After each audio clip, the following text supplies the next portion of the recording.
Oh, what's up, y'all? Welcome to the old free FreeChinaPost Twitch stream. We're watching some German debates today. We're watching the During the election, yeah. yeah, elections going on, so we might periodically flip over to that and check out what's going on with that. This is the foreign policy debate, so probably more in our wheelhouse than like domestic policy. But Hey, look at the first picture. China, folks. China. depending on how we feel after streaming this one, we maybe will also stream the normal debate. Pieces of it. Yeah, it's not gonna be the whole That thing thing. is twice as long as this one. Yeah, and a lot of it we just checked some of it, and a decent portion of it is nonsense. It's like local German politics that we probably don't need to talk about. We'd rather talk about China. Ready? Yeah, The fireworks? I think so. I thought it was lightning at first. Yeah, people are lighting off fireworks. Es gibt sehr viel zu There's tun. just one though. There's a big one though. I saw the flash from behind us. Jeez. America is back. America first.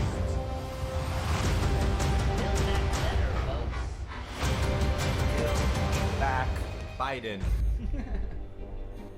Beyond Westlessness. Ooh. I do not know if I like that. Interesting. Ja, guten Tag aus dem ARD Hauptstadt. Westlessness. Evening It's from like the ARD Capital Broadcasting Studio at the Not end of having an the West. eventful week for No longer not German having foreign the and West. security policy, EU summit, Libya conference in Berlin, Ridiculous. and US Secretary of State Antony Blinken was here. Angela Merkel is still responsible for Germany's role in the world. However, our guests today want to succeed her. A warm welcome to 1.25. Annalena I think it's- Baerbock, Armin Laschet, and Olaf Oh, no, this is Scholz. one.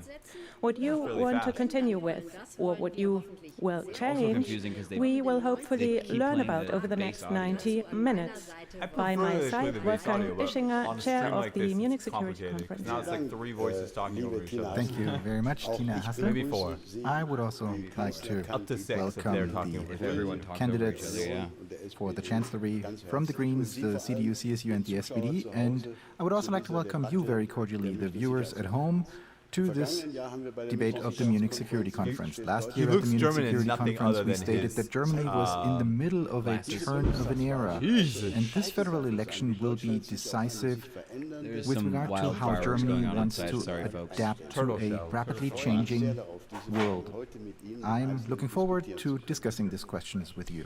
Ja, und dann fangen wir direkt an mit So einer let's get kurzen started Frage with a mit short einer question. kurzen Antwort an Sie Please drei. be concise. Angenommen, Sie wären jetzt Kanzlerin Yeah, we oder Imagine might. you See what's were happening. Ihre chancellor. erste Auslandsreise Where hingehen. would your first foreign trip go to, Mr. Laschet? Well, this is always a very special act where Okay, so just to give a stop here. So this is Armin Laschet, who we didn't look it up, which was a mistake, but I believe he's with the Christian Democratic Union, which is Angela Merkel's party.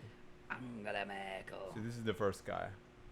does the first trip go to, and I would decide when the moment comes. You can probably Non-answer. guess, but Yeah, I that's a will non-answer. do it then. Ms. Baerbock, do you have Miss any Baerbock ideas? is with the Greens. To Brussels, because German foreign policy always also needs to be a European one. America said America is back, and we need a European response to that. Mr. Scholz, what about you? I would go to SDP, Paris. the Franco-German Social Democratic cooperation Party. is central for The Social Democratic Party. And by the way, preliminary results look like he probably won the most seats, which would be a big shakeup since the CDU, the Christian Democratic Union, or the kind of like center-right party, has led Germany for the better part of the last two decades, I think. Yeah. And the SDP, has been out of power. So it looks like he may have taken it back for the left in Germany. advancing Europe and achieving European sovereignty, and I think it's also a well-established tradition. Eingangsfrage. Jetzt gucken wir That was a unsere short erste What was introductory. his answer? I didn't hear. Back it up. Back it up, boy. You can use the arrows too if you want. I don't know how. The Just- arrow's covered. Just click the back. These arrows. You're. I don't know where they This? are. Yeah. like the left. is central for, I would go to Paris. Franco-German cooperation is central for advancing Europe and achieving European sovereignty, and I think it's also a well-established tradition. That was a short introductory question. Let's turn to transatlantic questions now and the transatlantic partnership. President Biden went to Europe on a term offensive, and U.S. Secretary of State Antony Blinken was also here. The West is back, but for how long? So let me ask you. It translates a little the German. How long, Andy? We have a short window of opportunity. Mr. Scholz, what is the most urgent task in order to strengthen the West? The important message sent by President Biden is that he understood that there is something that unites us in the West as democracies, and this By the is way, all. if you look at SPD is the acronym here for the Social Democratic Party, but they have the German there. I'll go back. You can see how it's Sozialdemokratischen Party Deutschland. So the Social Democratic is like one word there. The German language, they love to mash stuff together, Smash it all up. which is cool. Understood that there is something that unites us in the West as democracies, and this is also something that will continue to connect us in a world that will continue to change, and this is something we have to strengthen.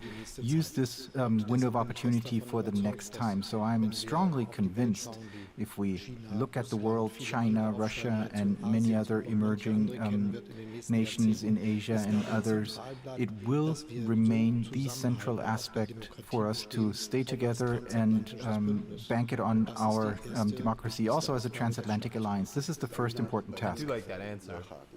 It's not bad. I have a follow-up question, Mr. Laschet. 2024. They're all just like sitting in a circle. It could be possible German, that very in modern. Washington, The other debate was more a traditional. person like Donald Trump, Yeah, that's somebody true. similar to Donald Trump, could be elected president. From our point of view, not really a positive outlook. So what would you, as the federal chancellor, what would you do, what do you think you could do to prevent this? I don't think that a German chancellor can prevent the outcome of an election in the United States. What a German chancellor can do after his election, as Ms. Hassel said, to use this window of opportunity to use as much of the common ideas across the Atlantic so that an American president and we will be successful. And the same applies to France. We have elections in France coming up in May. And again, it is important that something changes in Europe and that Germany and France develop a new dynamism, which then always has an impact on the respective neighboring country, especially when populists try to bring disorder into this multinationalist order and focus on my country first. And this is not the answer at the current point in time. And as a German chancellor, I think this is something that you can have an impact on. So let me ask Ms. Baerbock the same question. Is there anything we can do? And if so, what, in order to increase the impression in the United States that Europe, that we are an asset for the United States, i.e. something positive and not ballast that you need to pay for instead of really wanting to pay? So what are we doing in order Look at to Olaf Scholz's face. increase the willingness in the United States to continue to embrace and support He Europe looks like so the that black we don't of a fall into a quack second era candidate. trap? Perpetually We pissed can off. do a lot, and that means that we will have to engage in an active European foreign policy. The Americans, the new U.S. administration, has called for that by saying America is back. Now we need a European response to that. The former U.S. President Trump has tried to make clear that global cooperation and multilateralism don't work under the theme of America First. Biden has made it clear, no, global cooperation is our strength. And this will only work if the other big liberal democratic actor, the EU, supports this too. At the beginning of the 90s, the U.S. administration already offered partnership and leadership to Germany. It's much more Back silent than the then, Canadian Green this Party was leader. way too early for Germany. But from my point of view, now is the right time for German foreign policy as part of European foreign policy to No one engage in except a this short, partnership fat man is in allowed leadership. to scowl during an entire debate. I feel like that should be a rule. Concerning the great challenges I think at you an have to- I think you international have to get rid level, of the gender and I'm of gap. course talking But like a about short- systemic okay, a competition short- between a short fat liberal woman that looks like a democracies bowling ball and would the also climate should be crisis, allowed to be as angry well well. as authoritarian regimes. I suppose. What is special you're right. about our program is that prominent voices ask questions to you. So let's get started with this. What do we have on offer for President Biden, and can we actually assume more responsibility? Let's listen to a question of the former U.S. General David I would like to Petraeus. ask a question about German military readiness. Noting that I was privileged to have German forces under my Let me just comment on his glasses. Which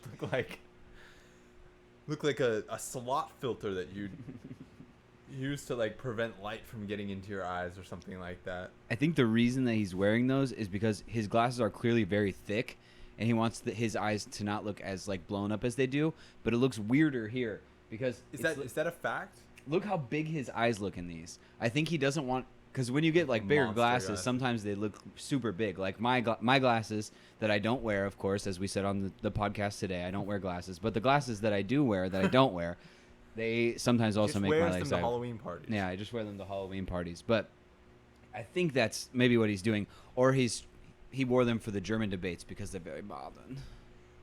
What is interesting is he's got a nice book collection, and if you look at the books, you can tell that most of them are not academic books. They're mostly like popular books based on the color schemes.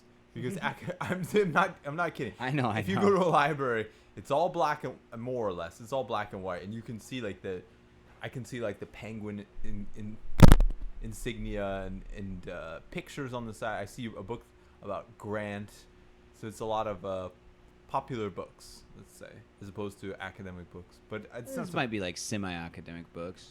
I mean, a history. If it's like a history. What I mean is that it's an not like- autobiography of Grant or something. Yeah, but what I Or mean not is that autobiography, whatever. Anyway, keep going. when I say academic book, I don't mean not nonfiction. I mean geared towards an academic audience. I would say Okay. most of it is nonfiction, It certainly looks that based way. on those glasses. You like his, what I assume to be like an African statue at the top, and then on the left, The Egyptian. It looks Is it Egyptian, to me. Egyptian, That's maybe? what it looks like to me. and then The eagle. he's got that sweet eagle. I like He's that got whistle. he's got another one over here on the right that's also like a, I don't know what that is. I don't know where that's from. We've got a lot more to say about David Petraeus's study than we do about the debate itself, which is sad. Also, he cheated on his wife. Did he? Yep, he got caught with his biographer. Master. He got caught with his biographer, and then I remember there was like people calling him. People know he was gay before. I don't know, but they were calling him David Betray Us, which is a pretty good nickname. It's pretty good. Well, he like leaked classified information to her, which is not that cool. Oh, it was a her. Yeah, it was her. When you said biographer, I just assumed. See, I just assumed he was attractive. why would you why would you assume that it's a man? Ari? I just the glasses again. All right, fair point. Fair point. All right. command in Afghanistan from I like that they spell 2010 America with a to K. It 2011, would be sicker when if they they spelled it with conducted 3 very Ks. impressive operations. Jeez. I do not More agree with recently, that. however, reports on the German military have often focused on their lack of readiness, with the 2018 Bundestag report sharply critical of Germany's combat readiness. Wait, what kind of pin do you think he's wearing? What is that pin? It looks like a Japanese flag. It looks like half a Japanese. So I'm curious about what that is. It could be a lapel mic. Ah, maybe. Yeah, that seems more likely. It then. does look like a pin, though. Okay. I think it's like a clown pride pin. Clown pride. Wow. Because it's got the little red the nose. glasses. I think that's to the glasses. Everything comes back to Petraeus' glasses. Interesting choice, David Petraeus. Funding By the way, I know people can't see the cursor, but if you look in what would be the Bottom right. the top middle shelf there on the right hand side, it looks like he has two books with the same face on Yeah, them. they're exactly the same. But they're different colors. Slightly. I wonder if one's just more faded. The Biography of Stalin, volume 1 and 2. That's true. It could be like 2 volumes of a series. I see Manstein. Okay, enough commenting. Sorry. I'm sorry, everybody. Has been increased since then. However, significant gaps still exist. And this is why we'll Given be here till that, midnight. what would each of the candidates happen. propose to ensure that members of German armed forces are provided the funding, training, personnel, and equipment needed for sustained military readiness? Thank you. Darf ich mal mit Ihnen anfangen, Herr So let me- Can I just ask, readiness against what? What do you think is Germany's biggest military threat in the next 10, 20 years? Because they have a very small like naval presence internationally, at least in Asia, so I don't think they're going to get sucked in any of those conflicts. I would say probably the threat from on the Eastern Front with like France. Russia and Russia, Yeah, Russia is the what I was gonna dissolution of say. Ukraine. Yeah. But That- how about you? What do you think? I would probably tend to agree, but they have sailed ships, and there is kind of rumblings of like a ramp up in Asia now, like a pivot to Asia. Yeah. So while I don't think that they would be as involved as places like the UK or Australia, or obviously Japan or the US, I think they might have some hand to play, and I'm positive that the US and all those other allied nations want them to play at least somewhat of a role, because it takes some of the burden off of them. I mean, anything that's multilateral is obviously usually preferable. Because Yeah, it- because you don't have a single actor acting on like it prevents belligerently. Yeah, it prevents acting in a single country's interest. Mm. It's signifying that the interests are multilateral and that they're not selfish because they don't benefit any single state. Right. It's more democratic. So do you think they're gonna pivot to Asia? I guess we'll find out. I with think their I answers think that's going to be a thing that they're going to debate, is whether they should or not. Let's find out what they think.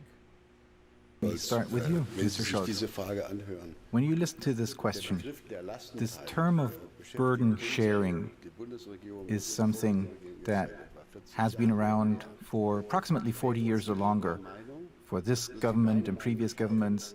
Would you share my opinion that the time has come to speak instead about burden sharing, about taking over burdens?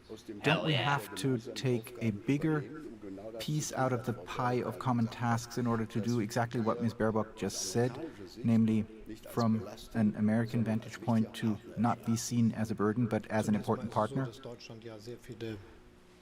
Well, first, Germany is involved in many missions abroad. The German Bundestag has repeatedly voted on this, and with the votes of our two parties made these missions possible. And I think this will continue to be a big task for us to be ready for this in the future as well, and then also to have the necessary capabilities. It is, I believe, a bad time for the Bundeswehr that with the beginning of the coalition between the CDU and the Liberals, that this was the beginning of a savings time, and this has changed during the time that I have been Federal Minister of Finances. We have increased the federal defense budget to up to 50 billion euros, but we have always stayed realistic, and this is part and parcel of it. You need to remain realistic, and we made this possible, and in the long run you just have to see what the economic development This is just makes getting possible. boring, We just can't like just anything print produced the in money Germany. we need for these so tasks. So calm the and, huge like, increase of the past years needs to be the functional. foundation we It's build also on. meandering Jetzt and mal zu Many not really is saying one anything. thing. Yeah. I mean, that happens a lot in But debates. Mr. Oh, yeah. Laschet, But nobody's arguing. let's also talk about equipment. There's still a lack in equipment. We'll see if they do in a the little bit. armed forces don't have sufficient equipment. What would you answer, General Petraeus? If you were Chancellor, how would you make sure that the armed forces are well equipped for their tasks? What I notice when I follow these discussions is that you ask the question in a way that already implies that Germany would have to make a contribution. But Germany has been contributing for many years. Afghanistan has been mentioned.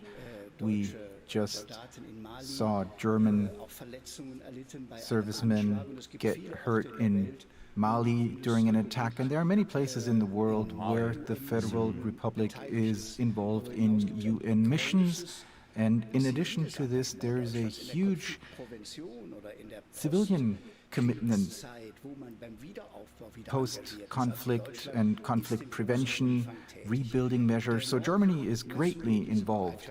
Nonetheless, we need to have the willingness to do more. So this 2% goal, which we cannot achieve today, tomorrow, or the day after that, but which we committed to, this is something that we need to adhere to, and we need to improve our armed forces in many projects. And I agree with what Ms. Baerbock said.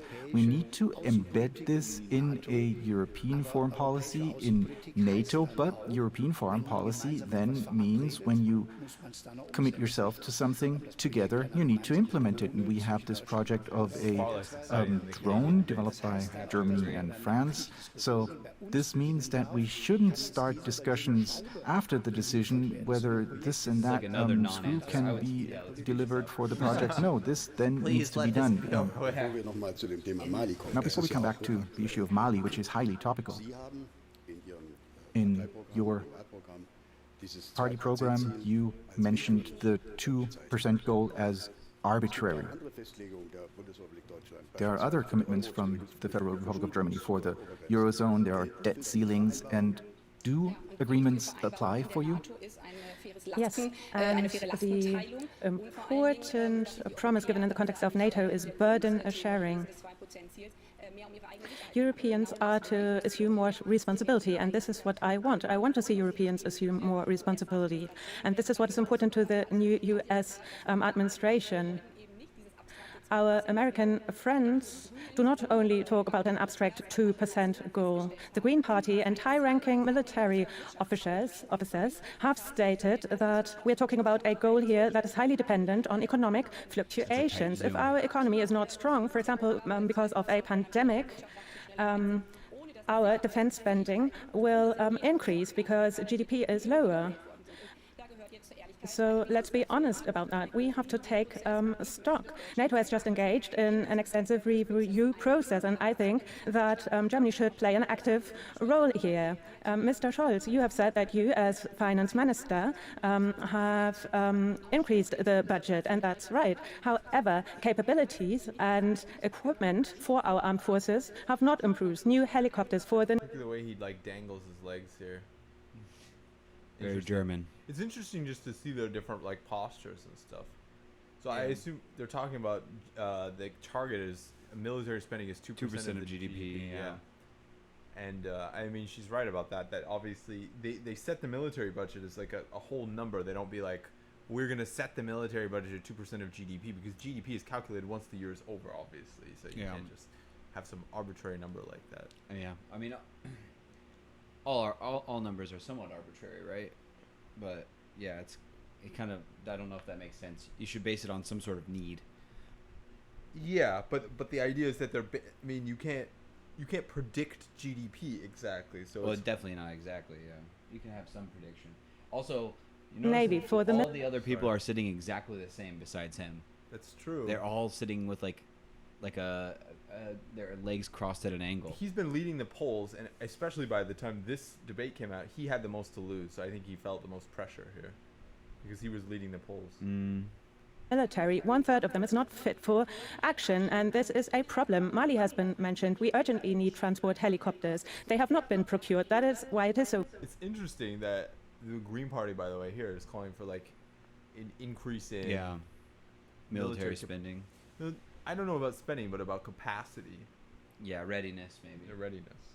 Important to me to set clear priorities, a better equipment for the Bundeswehr. We Europeans have to assume more responsibility for our security. I'm thinking of a cyber defense center and swift deployment to Eastern Europe, and we have to pool our forces so that we don't spend 3 times more than Russia. Let me ask you to keep it concise concerning the next question. Let's talk about Mali. The chair of the Bundeswehr Association, Mr. Wüstner, has called for armed drones with a view to Mali. What is the Green Party's position here? We have specified this in our election manifesto, but this has not been made clear. We have made this clear. There are situations in which drones can make sense when it comes to the security of our soldiers. However, other countries have used such drones in a way that is not compliant with international law. Let's go into detail here. This horrific attack, during which many soldiers have been injured, was a suicide attack, as far as we know. Concerning our stance on drones, we believe that we have to take a close look at the specific situation. If members of the armed forces need to be protected, they will need to be protected. Now, the first thing is we have to purchase them, and then... Sorry, the translation here. If members of the military Need to be protected. They will be protected? Is that what she said? It sounded... like they said will need to be protected. Oh. Like they repeated it. It's very possible. Yeah, I think there's some translation issues here. Yeah, we can discuss... I mean, it's hard to translate on the fly, right? Yeah, for sure. criteria under which Germany uses them. This is the problem that Ms. Baerbock is mentioning, and I think there is a dissent when it comes to purchasing them. They read it differently, like every time. I mean, it's obviously auto-generated. Yeah. There is a difference. We have asked time and again, for what cases do we want to procure such drones? There is not that much money at our disposal. We have to clearly define what situations we are talking about, and we haven't been provided with an answer from the Ministry of Defense here. Let's stay with... No. He gave the camera a little side eye. Mali for a moment. Mr. Scholz. Of course, we all find it horrific what happened. What kind of conclusions do you draw from what happened there? Do you think that the operation should continue? Do you think that the SPD wants to see the Bundeswehr leave Mali? First of all, we have to assess and have a close look at the actual incident. It was, as far as we know at the current point in time, a suicide attack, which you can not really protect against. It is very difficult to do this. You can only do this when you are involved. It is a dangerous mission. I want to stress this, and that's why I talked to the Minister of Defense today to inquire about the health of the servicemen and women, and we can hope that we can guarantee both safety and their treatment, but we have to really do this first. But you are right, when you enter a dangerous mission, as soon as you notice that it is a dangerous mission, you cannot say, no, this is not what we expected. No, in all clarity, we need to say this is a very dangerous mission, even though it's not a big one. And with every decision we take, we need to understand that we are responsible for the lives and the safety of the soldiers. So what happened in Mali, I guess? By Mr. Scholz. I'm going to ask the question to all three of you. Don't we run the danger in this limited mission in Mali, which is basically within the framework of the United Nations, a training mission, that we have an uncertainty of the actual goal? This is something that we've done for 20 years in Afghanistan now. So let me repeat my question. If you were Chancellor, if you were Chancellor, if you were Chancellor, if you were Chancellor, I said 12 German soldiers would you were really injured. assume the responsibility to follow this Suicide attack not is what it very says. clearly defined training mission during a time where President Macron said to review the combat mission? UN peacekeeping Would you mission. really want to continue this And mission, they or were at a don't you have base. to ask the question as a Chancellor? Either we leave because we cannot cope with the risk, we can hardly influence the situation, or we do it in an entirely different way, namely go back in big with the United Nations or the European Union. You're the next Chancellor. What would you say? There are different types of missions, and indeed this is a training mission. And if this is Germany's contribution within a UN mandate to contribute to training, then it's okay. It doesn't always have to be a combat mission. In other places, it might be that from the word go, we say this might turn into a combat mission. The participation in the Balkans in the 1990s, the Red Green government was responsible for that. From the beginning, the goal was to remove Milosevic and discontinue the ethnic cleansing, and you cannot do this with a training mission, so that's why it was a combat mission. In Mali, we had hoped, in coordination with the partners, to contribute sufficiently with our mission. But if, as you just asked, the strategy changes and France changes its strategy, then we have to closely coordinate and think about what Germany's contribution can be, whether we can step it up or whether it doesn't make sense and we need to withdraw. So you leave the question unanswered. See, he called him out. He said you're not answering the question. This mandate, well, first, in Mali we had the Tuareg, who had split in the north and later were then submerged by Al-Qaeda and later IS and became a danger for Germany and Europe. And during that time, the armed forces said, we want to stabilize the situation in Mali. And over the course of the years, this situation and this assessment can change. So you need to answer in a flexible way. And when our security is threatened in a way that you need to do more, you need to do more. Wir waren jetzt Mali und wollen das auch nochmal verstehen, die Position aller Parteien. Concerning Mali, we would like to learn about the stance of our parties. What are the conclusions that the Green Party draws? I think that the question of Mr. Ischinger is really justified. These are difficult decisions in foreign and security policy. There are no all fits one-size solutions. Situations are evolving, and my stance is a bit different than the one of Mr. Laschet. Just to keep waiting and seeing and observing other countries. This is not my stance. We hold a responsibility as a federal government and as a parliament. Parliament approves the deployments of our soldiers abroad. We are the biggest country in the EU, and that is why Germany needs to take a stance concerning deployment abroad.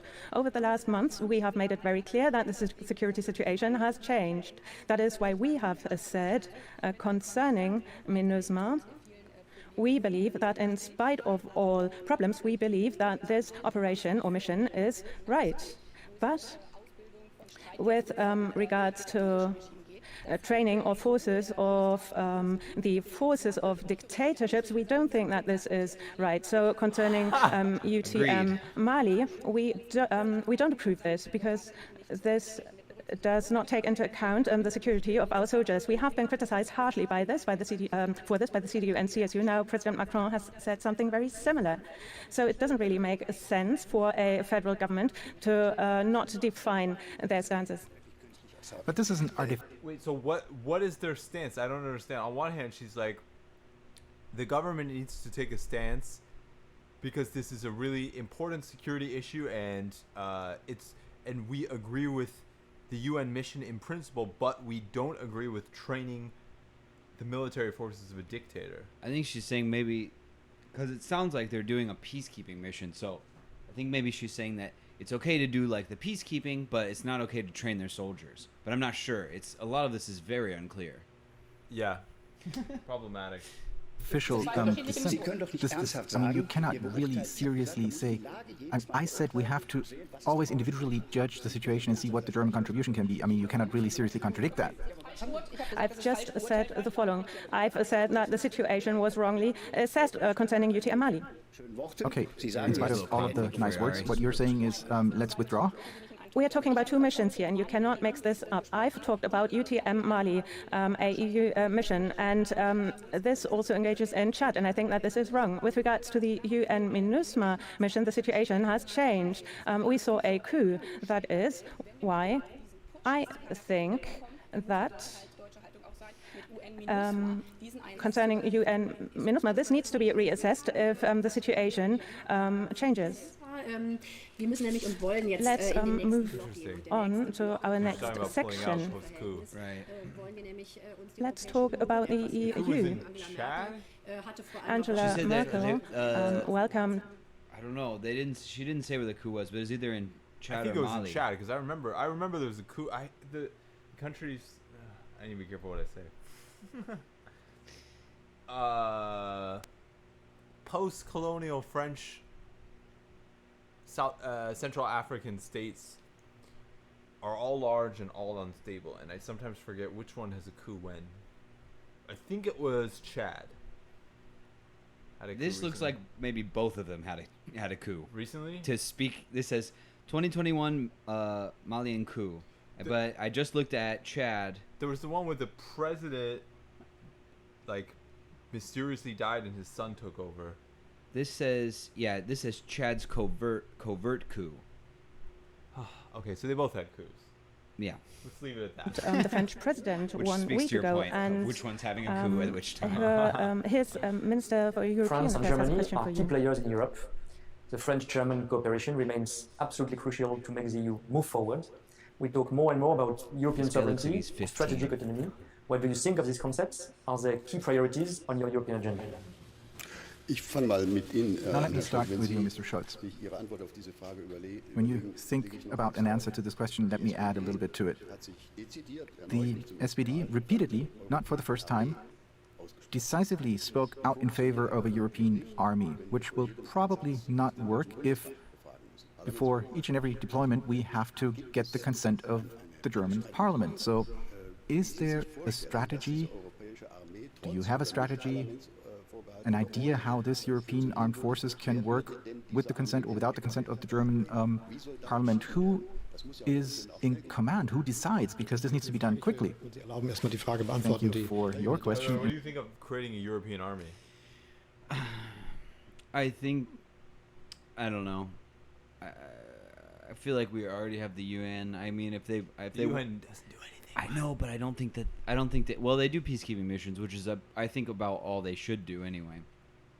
That being said, yeah, I mean, I don't know.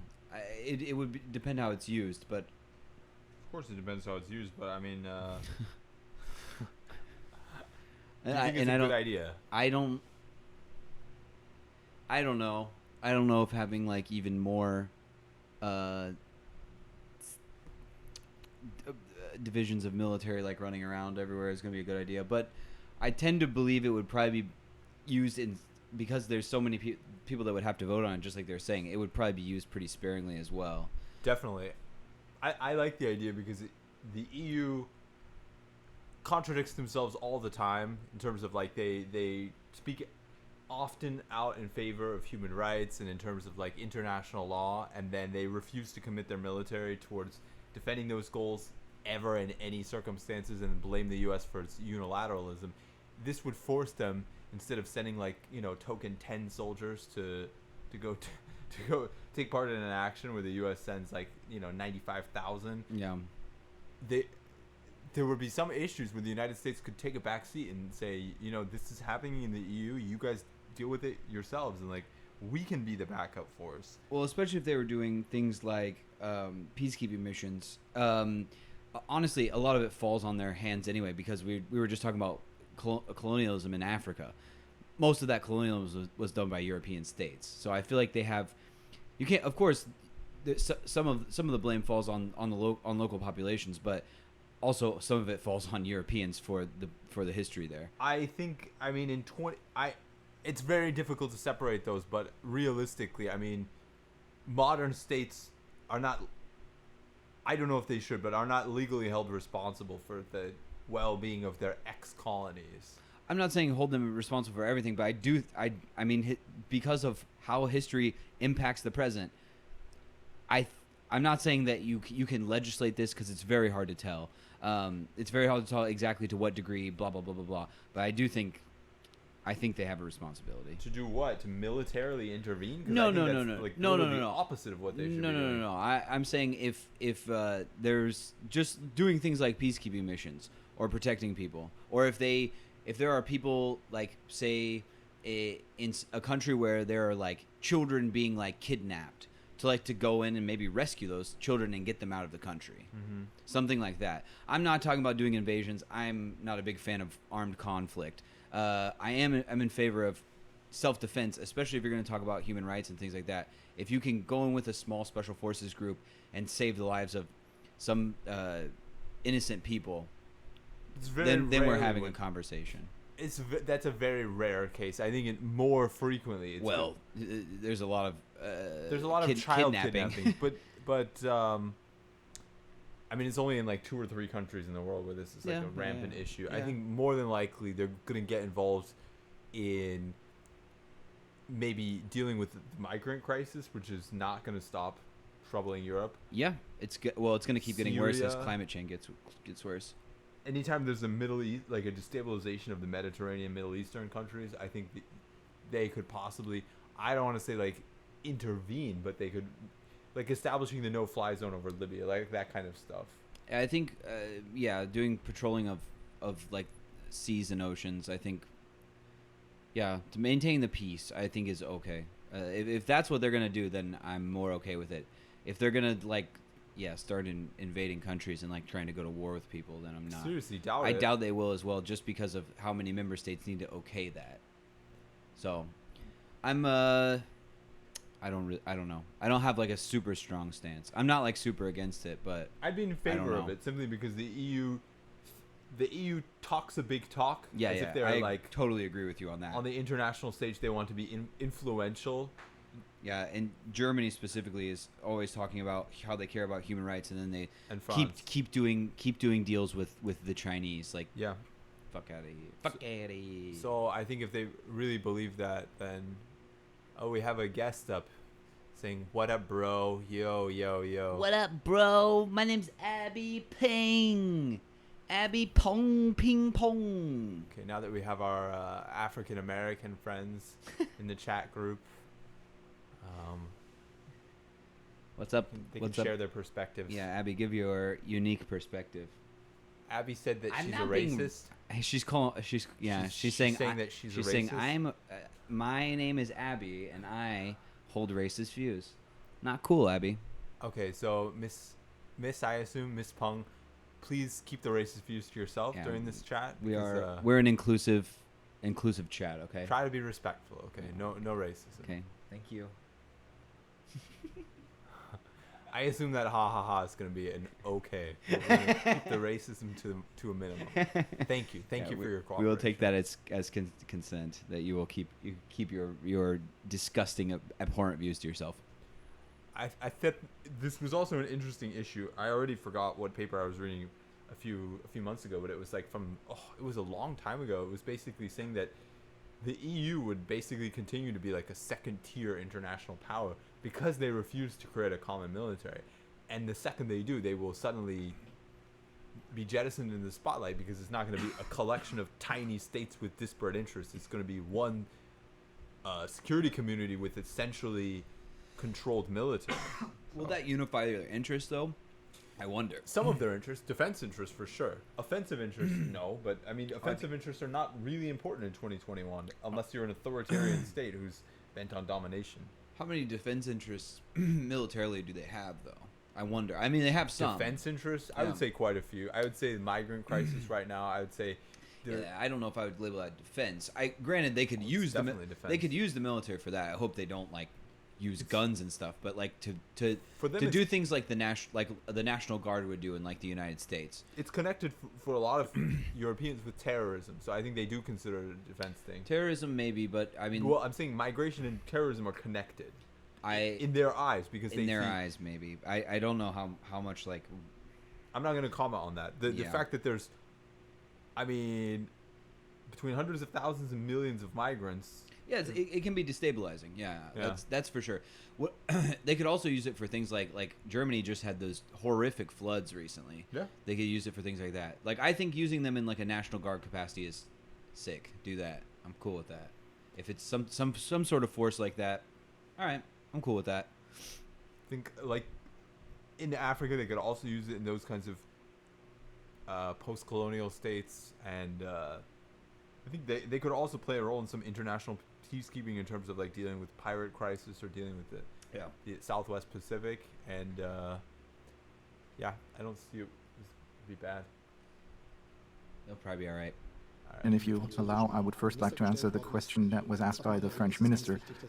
I believe it is important to have a clear commitment for the European sovereignty, but this should be more than lofty words where we just feel good. We need to be very precise. So I am in favor of qualified majority decisions in the field of foreign policy instead of one or two countries being able to stop the European policies. And I think this needs to apply for the area of European foreign policy. And I'm not in favor of small majorities, but qualified majorities. This is something we should agree upon, and this should change the situation. We just had a very in-depth discussion regarding the relationship between the European Union and Russia. There was a Franco-German proposal to talk to the Russian president and also argue and call a spade a spade. This now moved towards a process where we discuss the potential questions that can be discussed if we meet in the first place. And this is a situation that shows that we are not in a very good position because we can't meet. And the American president is meeting Putin and can talk to him. And this is something we should also be able to do. I think it's an important goal. There's one thing that I have in the back of my mind which is really important to me, and that's we will have to insist also vis-à-vis others that they need to negotiate with us as a union, a European Union, vis-à-vis Russia, vis-à-vis the United Kingdom. They didn't like the accreditation of a representative to the European Union. China, the United States, they would like to have the world of the 17th century back, where you talk to Germany, the United Kingdom, or France. And this needs to change. Mr. Scholz, how will these majority votes be achieved? Angela Merkel I tend to agree with that. Yeah, I thought that was a decent answer. has always wanted them, but this couldn't be pushed through. Well, this didn't happen in the past. That's why we need to make it a priority now. I said, as an answer to your first question, that I would first travel to Paris because I indeed believe that this is the foundation for this understanding in Europe in matters of foreign policy, but also financial policies. We need qualified majorities, and we need to agree that this happens, and this is something that needs to be done unanimously, but we've just seen that. I think one of the most crucial parts is that when they together, I think the EU has much better foreign policy than separated, because if you look at the individual states, especially like Italy, Germany is a huge one. Yeah. If you look at their policies towards Russia and China, they're when it's unilateral or bilateral between the two states, the EU is usually getting shafted and they're usually giving up a lot. But when it's like an EU-wide policy, they're much stronger against authoritarianism. Well, you can see that also shifting in real time right now with especially Lithuanian, acutely them kind of pushing the EU to be like, listen, they're like removing ambassadors from us. They're like trying to cut off trade with us. So I hope that's true. And I think you're probably right. So hopefully they will push them in the right direction on some of that stuff, and maybe like multilaterals. Maybe stop them from just being best friends with the Chinese. That's my fear, yeah. That this is possible. When I developed the concept for the European Reconstruction Fund, that Germany, the German Chancellor, and everybody involved in Europe, when I discussed it with them, a lot of people said this needs to be done unanimously. We need to have a ratification process in all of the member parliaments of the European Union. I said, this is so important, it will work. And now I say, this is important, and it will work if we sufficiently exert pressure. And I think this is the foundation for us getting security in Europe. Mr. Laschet, Clement Bohn has just said... May I just interrupt? No, you've spoken for a long time. I just said the second question that was asked will not be answered because I accept that we continue. That's great. I accept that. I didn't want to give the impression that I don't want to answer. I would like to get an answer from Mr. Laschet concerning Clement Bohn. He talked about strategic European autonomy. If you were Chancellor, would this be a priority of yours, and what would this mean to you? His question focused on sovereignty, not autonomy, so I would answer yes. To answer his question, I would say yes, that's what we need. And Germany and France is the foundation for this. The Treaty of Aachen, which Angela Merkel and Emmanuel Macron signed to renew the LSE treaty, is so concrete that there are enough possibilities that a new dynamism can also develop with other European states. This hasn't happened. One of the reasons was Corona for this, but this needs to be the next step. And I agree with Mr. Scholz. This does mean that this is a strength that we need to take into the European Union to achieve majority decisions. In order to do this, we don't need to change the treaties. This is possible based on current European legislation. And in concrete terms, we need to see where we can cooperate beyond the military means. Let me give you an example. Lebanon is about to collapse after the explosion, but also after internal problems. France became involved. Germany supported it, but wasn't overly active in this case. But should the Lebanese state implode, we will be impacted. And you would like to see a more active German policy there? Especially in our direct vicinity, the Mediterranean. In the beginning of the new century, we had the European neighborhood policy based on this idea to tie all of our neighbors so closely to Europe with economic, social, rule of law, and other programs to transfer the European acquis to those who cannot become full members, Algeria, Tunisia, Morocco, whatever they're called. And we need to bring a new dynamism into this process. I believe this would be an ideal task for Europe. We don't have to become active all over the world, but in our immediate vicinity, in our immediate neighborhood, stabilizing the situation there is an important contribution. Mr. Laschet, let me repeat, Clément Beaune. I think it would be interesting if they did something similar to like a Belt and Road or something, like help some of those periphery countries build infrastructure. I think that would be good. It would also be stabilizing, and it's much better than China getting in there and doing Belt and Road, putting them in like a giant debt trap. So I don't know. I don't know if a lot of those neighboring countries need infrastructure that much, because it's probably case by case, but yeah. Terms, he said European sovereignty, which you support, and strategic autonomy. But let's not nitpick. I would stay with you for a second and ask the following question. We'll talk about Viktor Orban and the community of values we represent. How would you, as Chancellor, deal with Orban? And let me add to it, if you look at what has happened over the past couple of days, the discussion at the European Council, did the European conservatives leave Orban alone for too long? This is a misunderstanding, Mr. Ischinger. He is and remains one of the 27 heads of state and government, and with the Reconstruction Fund, we needed the vote of Hungary as well. So this answer of let him leave Europe is not an answer. You cannot say this for every argument you have with European member states. There is European legislation, there's the European Court of Justice, and what is happening in Hungary cannot be accepted, and at the end of the day, he needs to accept European laws. The same applies to Poland and other countries where individual cases need to be looked at, but they're still members of the European Union. And European Union does not mean just France and Germany, as much as I love those two countries. We need to find a way of involving the countries of Central and Eastern Europe with different traditions and different history, and we need to bring them back into the European project, and this is cumbersome, and sometimes we need to really use clear words, but we shouldn't fall into the attitude of just pointing the finger at them. Ms. Baerbock is probably... What do you think about that? They are member states, but they're also like... like Orban especially, and I mean Poland's not doing very well recently either, but they're, I mean, dictatorships essentially now.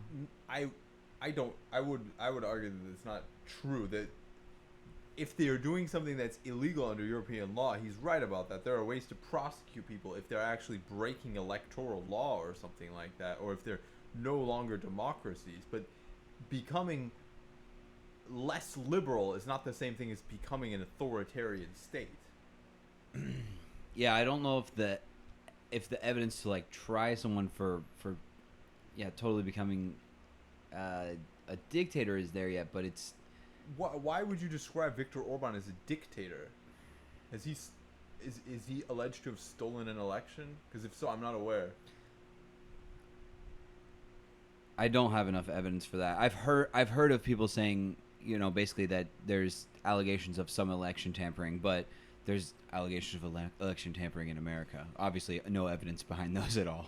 But I don't know. I would suffice to say, I think he's a strong man, and in terms of like election meddling, I would have to look into it more before I spoke authoritatively on it. I'm curious about that. I'm very curious, and I mean, I tend to agree with you if they are dictatorships, but right. There's a distinction I think that needs to be made between illiberalism and authoritarianism. Yeah, that's true. Of course, yeah, I would agree with that. So, in terms of that notion, do you think? I think the question here is, if somebody is acting in a way that's contrary to European values, is it better to be like, okay, you no longer agree with us, get the fuck out of the club, or is it better to be like, well, you're still a member of the club and we're going to try and push you back towards us? What do you think is the better solution here? Because that's the way I see how he. Yeah. I would say it's not a satisfactory answer, but I would say it depends on case by case basis. If you can push them back in, then yes. But I don't know. Yeah, you can't do it forever. Like if they're showing no signs of coming back into the fold of or like demonstrating European values, whatever Europeans decide that those are, then at some point you got to cut it loose. But I don't think that necessarily the time has come for any European nation EU nation that I can think of. But I'm not sure what Hungary or Poland have done in these circumstances. Poland has done a huge crackdown on like LGBTQ people. Orban also is not very friendly to same-sex people, or any other LGBTQ people. Are LGBT rights enshrined in the European human rights documents? I would assume so, but I don't know. That I don't know. Anyway, it's interesting. It's an interesting argument to make, and I wonder which direction they'll go in. I definitely think that like if you have someone in your group that is going astray from whatever your values are, you should try to bring them back. But like I said, there comes a point. Again, I don't know if they've defined the values, and I think importantly, I don't know if they've legally defined the values. Well, it certainly sounds like none of the candidates here are happy with the direction that Hungary has gone specifically. Right, but you can be unhappy with someone without expelling them from. Yeah, exactly. No, totally. Legally expelling them. But that's what I'm saying is that you should try to bring them back towards your side. But again, if it goes too far, if he went full fascist, then how do you define what European values are? Have they been defined in a way that's specific enough to make that distinction? I don't know. That's a good question. I mean, I would assume they have some sort of like, constitutional document that would lay that out. But I don't know if they have, all of their values enshrined in that. And they would differ from country to country. Obviously, not everyone in the EU thinks the same way. But I think they have I think they do have some European values that they speak about, but I don't know if those have been specifically defined. Because as part of the entry requirements for joining the EU, you have to be democratic. You have to show adherence to democratic principles, those kinds of things. You have to have certain human rights values and stuff like that. But I don't know how explicitly they've been defined, or whether it's just like a broad gesture where we say human rights, and human rights means something very different. Jeez, different countries. That scared the shit out of me. Me too. What kind of fireworks are these that are just like exploding, and they're not like, there's no shooting sound, it's just like boom. They're not even like colorful or anything. It's just like a big explosion of light. It's like a flashbang or something. I don't know. That one sounded close. Sketchy. People shooting cannons outside. Anything else you want to add? No. I need to find out why we should expel Orban from. No, I'm just kidding. Not fully in line with you. Can you be brief? Shall I talk about Hungary or Clement Bon? Hungary, please. We're talking about those who might not completely share our European values anymore. My opinion is different here. Europe is a community of values. You can read this in the treaties of the EU. Europe is based on rule of law, democracy, equal rights, and other values. Every country joining the EU has to fulfill the so-called European acquis. All laws are looked at, and rightly so, in order to decide whether this country can join this community of values. In the past, and this does not only apply to Hungary, we saw developments with regard to which European values and European rule of law was not abided by. The lesson learned from that was this is not acceptable. We cannot disrespect our own values. Excuse me. The European conservatives, could I please finish my sentence? If the European conservatives had said over the last years that you are a member of the European Conservatives and you don't share our values anymore. If you had said this would have been a clear stance. You suspended. You've just said that this is not a problem of the European Conservatives. Ms. Baerbock, the question, if you want to become Chancellor, how do you deal with a country that doesn't accept this, is a question that can only be answered by the European Court of Justice. And I have a different opinion here. And if I could I'm waiting for your complete my answer. sentences. The European Conservatives didn't want to exclude Orban. The European response has been the rule of law mechanism. Firstly, this mechanism was vetoed. Now it was introduced, and now you've ensured that it cannot be fully Surprised the police implemented. haven't come yet. To introduce a procedure would be a good idea, and this should also pertain sure to people are gonna funds start as a complaining way of soon. sanctioning things like that. And now we're talking about the ECJ. I've never seen I still haven't heard fireworks the like answer. this I still before. haven't heard the answer. I have, but not. We should implement the not rule of this law close to my mechanism house. immediately, and Would they we just should go off? stop funds. Yeah, it's just like a big Okay, flash. Mr. Schultz, you are sitting there smiling. Sometimes they How? use them to scare off. Scholz, you are smiling. bomb. How would you deal with Mr. Orban? I think I'd use frank words.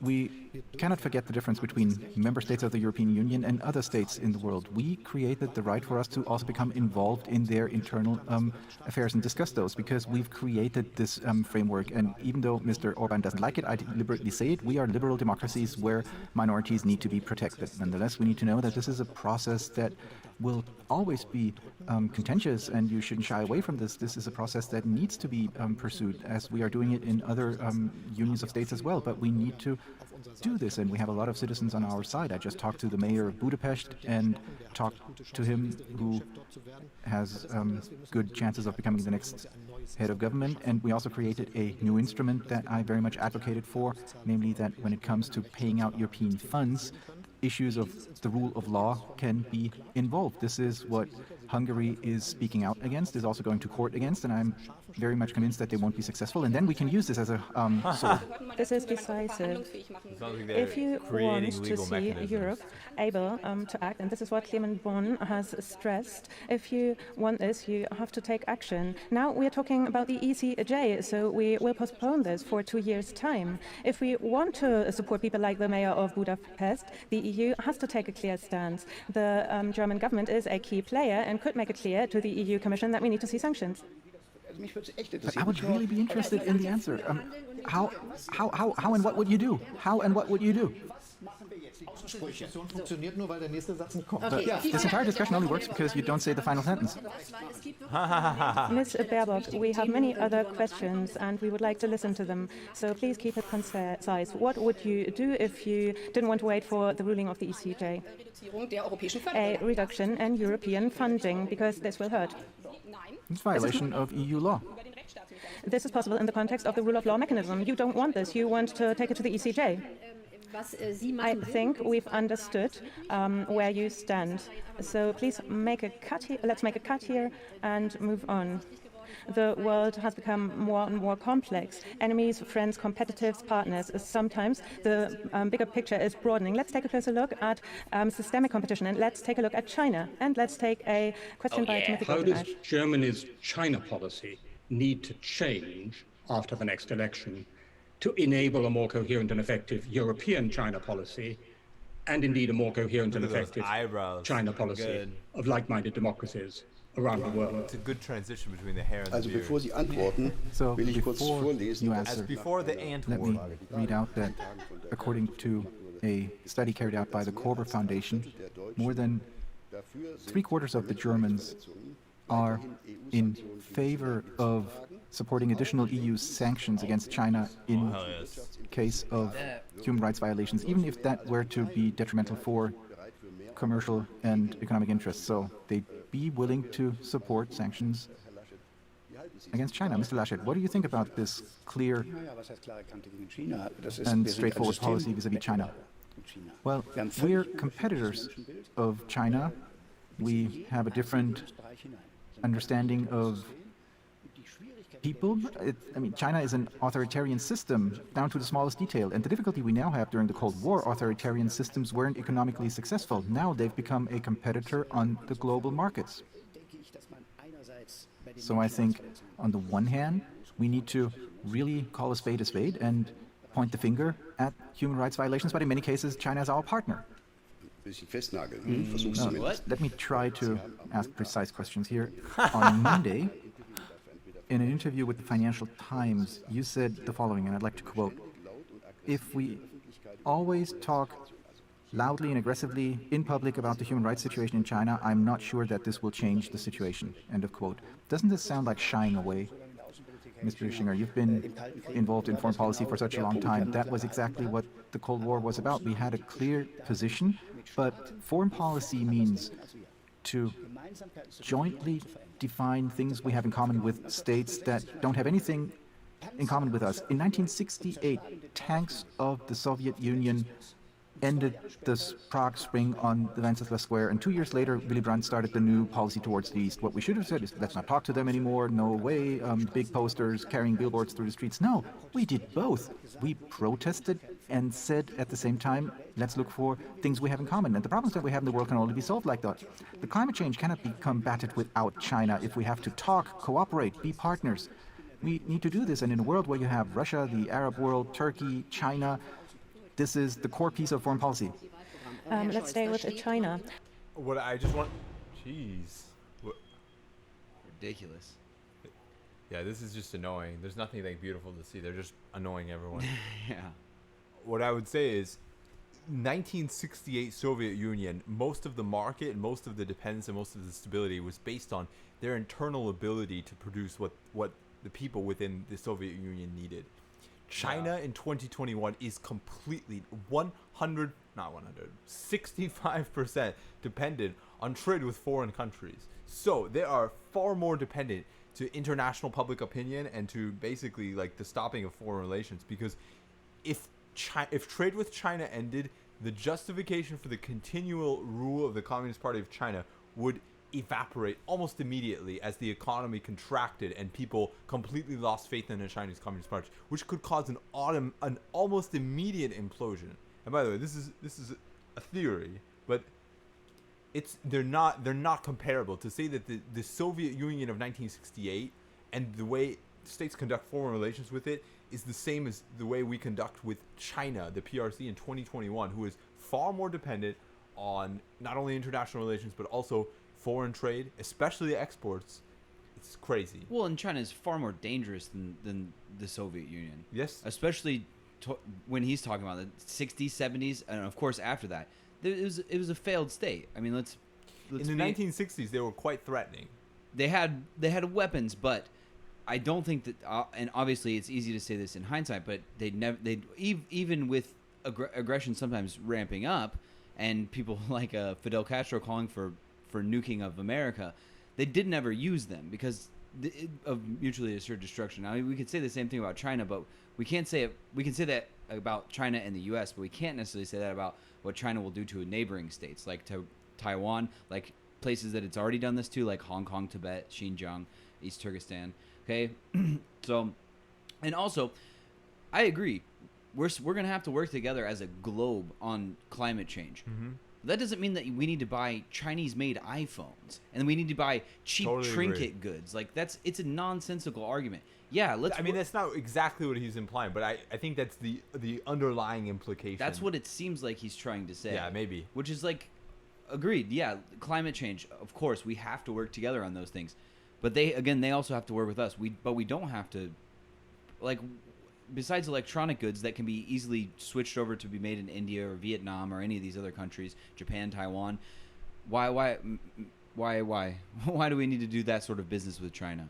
Exactly. So cooperate on things that are absolutely crucial, but on everything else, try and cut them out. And also, how else are you going to punish them for human rights? Because clearly all these people agree that they're doing massive human rights violations.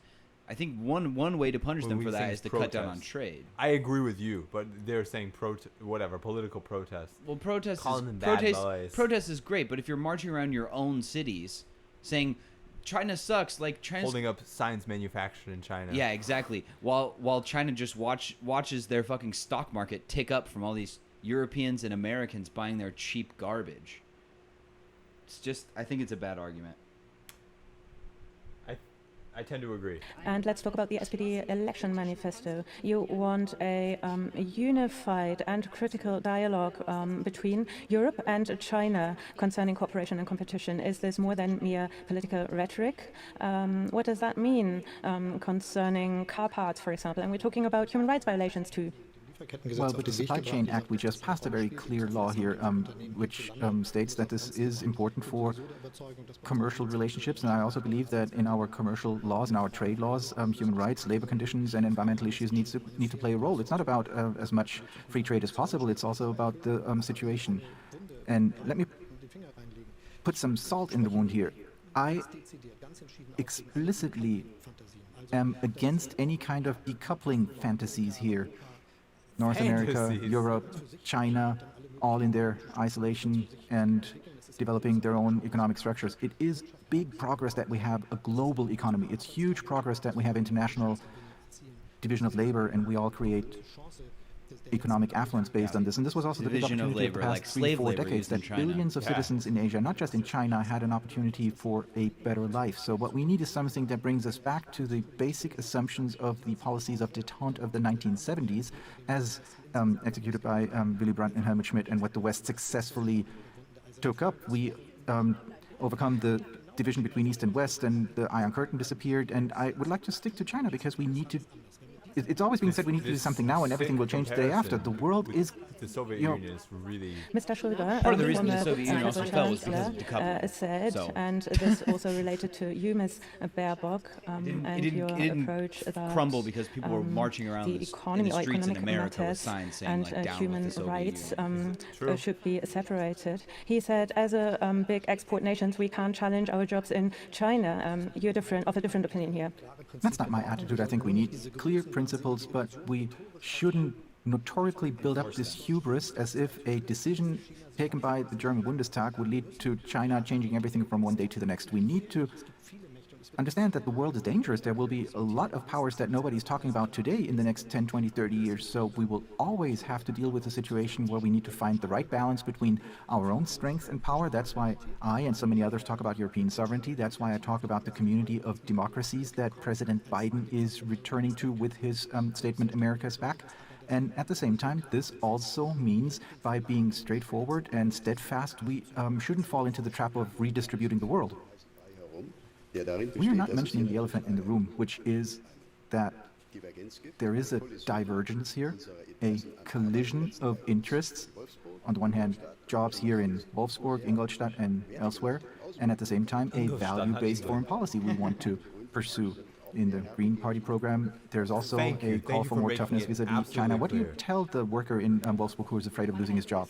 I believe that we need to pursue a clear approach in foreign policy. You cannot just beat about the bush. You have to confront reality. We need dialogue and we need to pursue a tough approach. Mr. Laschet, Mr. Scholz, nobody says that we don't have to engage in dialogue with other countries. Of course, we have to talk to China. China is key when it comes to exports and imports, also with a view to jobs in Germany and German prosperity. And the same applies for Russia. However, concerning foreign policy, I believe that you cannot pursue an explicitly economic approach. Sometimes people like to say that human rights are important but are not ready to take commensurate action. Concerning China, and let me come back to Clement Bon, European sovereignty needs to be more than mere rhetoric. We need to define it. And that means, firstly, concerning human rights violations in the context of the Uyghurs, products derived from forced labor, all this is a violation of European and international law. These products must not enter our single market. That is a clear foreign policy stance. Secondly, we cannot only talk about economic matters because that led also goes for the to Volkswagen us plant leaving that was built Hong in Kong behind. We should have taken a stance here as Europeans. And thirdly, we need to be clear about values, because that is also in the service of our European industries and jobs. Consider the investment agreement. Some sectors have opportunities here, but China has closed down other sectors. Even the German Association of Industry says that we need dialogue and a tough approach. We need both.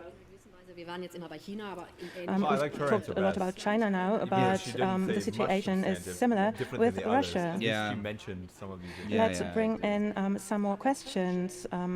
Questions by experts and well-known personalities. Well-known Concerning personalities. Russia, we would like to listen to a question from the European Do you Parliament. believe President Putin treats Nord Stream as a purely economic project? Radoslav And would you allow it Sikorski. to be completed if elected? Das war Radoslav Sikorski. That was What was the Radoslav question? Sikorski. I don't know. I didn't hear it either. My bad. Whoopsies. Das war Radoslav Sikorski. That was Radoslav Sikorski. As a purely economic. Listen to a question from the Do European you believe Parliament. President Putin treats Nord Stream as a purely economic project? Nord Stream. And would you allow it to be completed if elected? Das war Nord Stream is Radoslav that Sikorski. That was und, Radoslav die Sikorski. Frage I think so. ging jetzt schon sehr schnell bog auf Nord Stream ein. And that was a question about Nord Stream. Herr Laschet, Mr. Laschet, Frage war ja, ist allen Ernstes, glauben Sie allen Ernstes, do you seriously believe that Nord Stream 2 is a mere economic project for President Putin? Präsident Putin weiß ich nicht. Es ist I don't know whether it is for President Putin, but it is a mere economic project. I mean, at the Munich Security Conference, I said you can't see, when you look at a molecule of gas, whether it's transported by sea or by land. So it's okay that this project is happening and will soon be concluded. And that's part one. Part two, the geostrategic impact is also agreed upon. It should not be to the detriment of Ukraine. There are European commitments, and should President Putin not adhere to these rules and use the leverage against Ukraine, we can always discontinue the project even after the pipeline has been finished. You've wanted to make a remark concerning Mr. Putin. I wanted to quote Vladimir Putin, who, during a speech in St. Petersburg 3 weeks ago, said, and I'm quoting from the translation, the Ukraine has to show goodwill if it continuously wants to stay a transit country for Russian gas. I think this is completely turning his back to the understanding of this being an economic project only. Well, I just said if that's his policy, the project is stopped because it was the foundation of all of the agreements that Europe signaled to President Putin. And whatever rhetoric he's using in St. Petersburg, he knows what we agreed with Russia. Does that apply to you too, Mr. Scholz? I agree. I think Mr. Putin doesn't only have economic ideas. We do. When it comes to this project, it's almost been finished now, and it needs to be clear that we continue what we started, namely to guarantee security for Ukraine. I made the proposal, which the federal government followed, that we commission a special envoy to achieve the extension of the current transit situation so that this doesn't get lost in this plethora of agreements between Germany, Europe, and Russia, etc. And this was successfully implemented by the special envoy of, from Germany. And secondly, any impact on the gas transit and the security of Ukraine will have an impact on the transit of gas to Germany, and we need to talk about this. And I also talked to representatives of Ukraine who visited me, and it is their idea that we help them to advance a project which is of utmost importance for Germany, namely tapping into hydrogen industry. They are strongly convinced that they can be producers of hydrogen, which will then also be transported through the pipeline that is now transporting gas. And when we talk about these issues in a geostrategic way, we shouldn't leave this aside, that in 2045 we're going to be CO2 neutral, and then gas doesn't play a role at all anymore. Well, you're not Chancellor yet. You're still Minister of Financial Affairs and Vice Chancellor of the government, with her French colleague at the European Council. A few hours ago, the federal chancellor corrected her course vis-a-vis Russia, this attempt of entering into negotiations with Russia, and she couldn't push through her position. Is this the bill that we now have to pay because Germany lost credibility because of Nord Stream 2? No, it's not. But it is something that we need to take seriously, and I'm very much in favor that the proposal of President Macron, the federal chancellor, is followed up on. And the first step is the result, or was the result of the European deliberations, namely that we jointly take stock of what we want to discuss between the European Union and Russia. It's the position of many countries, not only those who are worried about the transit of gas, is that we shouldn't talk to Putin at all. At the moment, it is my opinion that President Biden is right when he says, even if you have a lot of dissent with somebody, you should still talk to him. You need two to tango, and he is there. America has had power. That is why they can engage in such a dialogue. But when we talk about European sovereignty, it is also about hard power for Europe, which we believe is a very important issue. But the perspective that we need to develop is we need to include the issues of Ukraine development. So there needs to be a clear policy for the future, and this will change the world. Also, Russia's outlook and Russia's future will be very much impacted by the CO2 neutrality goal. Somebody who only delivers and supplies raw materials needs to ask themselves the question, what about a world which is more based on renewables? That is why the question is whether it would be in the interest to see green hydrogen transit across Ukraine. But let's turn to Mr. Just so I don't forget to say this, there's also Ukrainian hydrogen. Saudis are at least. In any case, like this is not in Russia's interest. Ms. Baerbock, let's not only have you listening to the others talking about Nord Stream 2. The Green Party and you are highly critical of the Nord Stream project. You want to stop this. On which legal basis would you like to do this? From today's point of view, right ahead of its completion, would it not make more sense to do what Mr. Laschet implied, to complete it and then see whether it will be used or not, according to Russia's politics? I believe that we cannot talk about European sovereignty and then shy away in key moments. We cannot just say that this is a mere economic project. I've been looking into this for years. I went to Russia to talk to key actors about their goals. It was said openly that the goal is Ukraine and to circumvent sanctions. That was cool.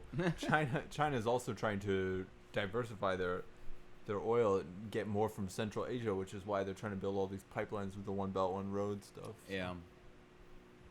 We'll see. We'll see. Of course, you can try to gloss this over, but this is a fact. Our Eastern European neighbors are highly concerned. The situation has been exacerbated in Ukraine. We've seen the Tiergarten murder in Germany. A plane was taken down in order to get their hands on a blogger. We cannot just look on. Mr. Ischinger has quoted Putin.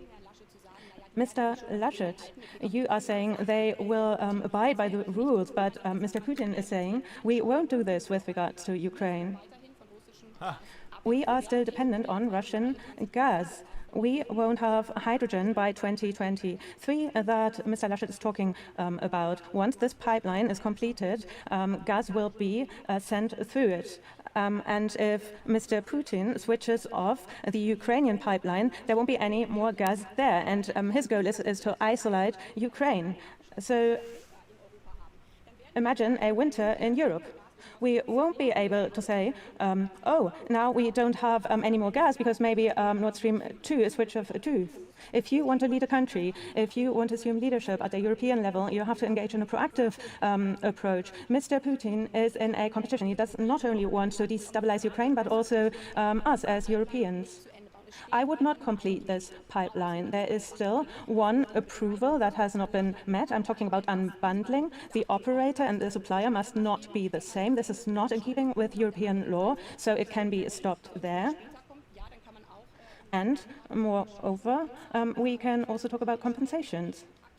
However, key actors who have invested in this project have left the project because they have understood that this pipeline doesn't have a future and that it is directed against Europe. Okay, we've understood your position concerning this. We've talked a lot about Ukraine, and I think that this is highly interesting because we will now listen to nobody less than the president of Ukraine himself, President Zelensky. Say interesting things. Dear candidates for the post of the Federal Chancellor of Germany, September 26 will be an important day not only for you, but also for Ukraine. The Bundestag elections matter to us because Germany is our key partner. It is a leading party to the Normandy format and our ally on the way to the European community. Your policy vision for Ukraine as a future Federal Chancellor is extremely important for me. So let me ask you, do you agree that the European project will not be complete and full-fledged without Ukraine? Do you agree that Ukraine's path to Europe should be a two-way street? 7 years have passed since the Revolution of Dignity, where hundreds of Ukrainians gave their lives for the European choice. Isn't Europe tired of hiding from the question of Ukraine's membership in the EU for so long? Hell yes! Isn't it time to move from diplomatic evasions to clear answers, conditions, steps, and deadlines? Today, about 100,000 Russian military troops are concentrated on Ukraine's state borders. At the same time, all European leaders support Ukraine's appropriate security guarantees. But at the same time, Ukraine is not a NATO member state. So if we are not in NATO, what kind of security guarantees are we talking about? Thank you for your honest answers. So, President Zelensky, by the way, it wasn't easy to get him to ask this question. So let me start with Mr. Scholz. That's your awesome. opinion regarding this question, EU perspective, NATO perspective of Ukraine, He knows security it's guarantee. This was a dangerous to demand answer that was this mentioned, question. and we'll probably move on to weapons supply and deliveries, which is a green issue. But He's let's start thinking with about that. how to evade Zu der Frage, die Clear answer regarding the question. The European democracies came together in the European Union, and countries that define themselves based on the rule of law, democracy and freedom cannot decide that others will no longer be able to join. But we also need to be fair and realistic. The next tasks that we have in Europe will be to finalize the integration process on the Balkans, to make or to start the process of membership to the European Union, which will take many, many years. And this is the next task facing us. And for Europe, this will be important to not leave anybody behind there in the states of former Yugoslavia and its neighbors. And secondly, I think it is important to continue to reform the European Union. We see how difficult it is to come to decisions with 27 member states. We've talked about giving up the principle of unanimity in certain bodies, and all of this first needs to be done. So I think we need to establish a partnership, a proximity to the European Union for Ukraine. And I'd like to add that I think there is no possibility at the moment to join NATO. If I were Ukrainian, I would say, this is very stale bread. What do you offer?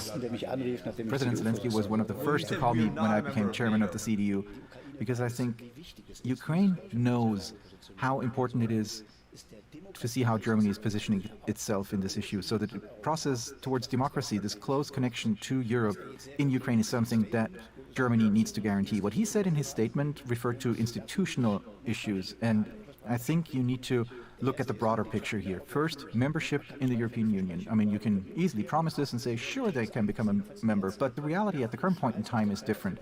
I remember from when I worked at the European Parliament, those who were against Europe, mostly some British colleagues, were always in favor of making the EU as big as possible, including Ukraine, Russia, Turkey. So a big structure, which at the end of the day would only be a free trade area. But if Europe wants to work, wants to function, the institutions need to be structured in a way that the same law applies everywhere. Here in Berlin, all the way to the east of Ukraine, all the way down to the smallest directive regarding water protection laws. And I do not see this at the moment, that the EU 27 was able to bring in a country as big as Ukraine. That's why I share Mr. Scholz's position. The next task will be to bring the Western Balkans into the EU, which is complicated enough. And then, in theory, there is the outlook for Ukraine as well, but in the foreseeable future, this is not possible. Before turning to Ms. Baerbock, one follow-up question to you, Mr. Laschet. Mr. Zelensky also said, and these are not mere institutional matters, he asked, what are the security guarantees for Ukraine? What would you answer to him? He asked for honest answers. With regard to the security of Ukraine, Germany is doing everything to do this, the inclusion in the discussions with President Putin, Macron, Merkel, the Minsk process. Without the involvement, this situation would have probably escalated more, and it didn't in this case. So Ukraine knows in many areas that it has both the institutional and financial support of Germany. If you were Chancellor, this question of weapons deliveries, the Greens differentiate between defensive weapons. Would you be more open than the current federal government? Mr. Laschet? No. Supplying weapons to Ukraine was the first demand. Then we looked at what defensive weapons are, and at the end of the day, we delivered ambulances. So, I mean, that's an absurd definition of weapons. I think the weapons deliveries in the first place are wrong, because our role within the Minsk process and the Normandy format, where Germany, France, Ukraine, and Russia jointly agree upon things, that would be discredited because we'd suddenly be party of the conflict. Mr. Laschet, now, Ms. Baerbock, now Mr. Laschet has asked a question to you. Can you explain what the Green Party means by that? Yes, it is interesting that the CDU and CSU have so many questions to the Green Party without having answers themselves. No weapons. Do you have that as well? I am a bit surprised. We're talking about concerning Egypt and the United Arab Emirates. You we're talking about Ukraine, Minsk process, peace in Europe. Ukraine. you support arms deliveries Yes, we do. to other countries, and this is surprising. One thing is clear for us. We hold a responsibility towards Ukraine. Ukraine has abandoned its entire nuclear arsenal, and other countries have guaranteed its security. Then the illegal annexation of Crimea happened, then the invasion in eastern Ukraine followed. There has always been support for the Normandy Group on behalf of the Green Party, and we also saw sanctions. However, that didn't change much. Russia kept provoking. She can say it. Ms. Baerbock, and the this other is a two mere know that if they description. promise anything, they're going to get Yes, called let out me for engage in analysis. not doing it. Germany has not taken a clear spider? stance. Some CDU members called sanctions in question, and you are in favor of the Nord Stream 2 pipelines, and this has led to puzzlement. With regard to the Minsk agreement, we have to ensure that we do see withdrawal. With regards to arms deliveries, we have specified this. I think that if there are misunderstandings in politics, you need to specify things. And we have to strengthen the OSCE mission. A drone of the OSCE was taken down. There are mines falling down on gardens of families. I think that the least is to provide support in mine clearance so that civilians don't have to die. We've talked about Ukraine, Russia, and China. There are many crisis zones in this world, and there are many expectations concerning Germany. And some countries are particularly important to us, and that is why we will now listen to the question by The Middle East is facing major threats to security and stability, especially from Iran and other terrorist organizations like Hezbollah and Hamas. This shadows new opportunities created by normalization between Israel and Arab states, and I hope in the future peace between Israel and Palestinians. In light of Germany's important role in strengthening... I didn't realize she was Israeli.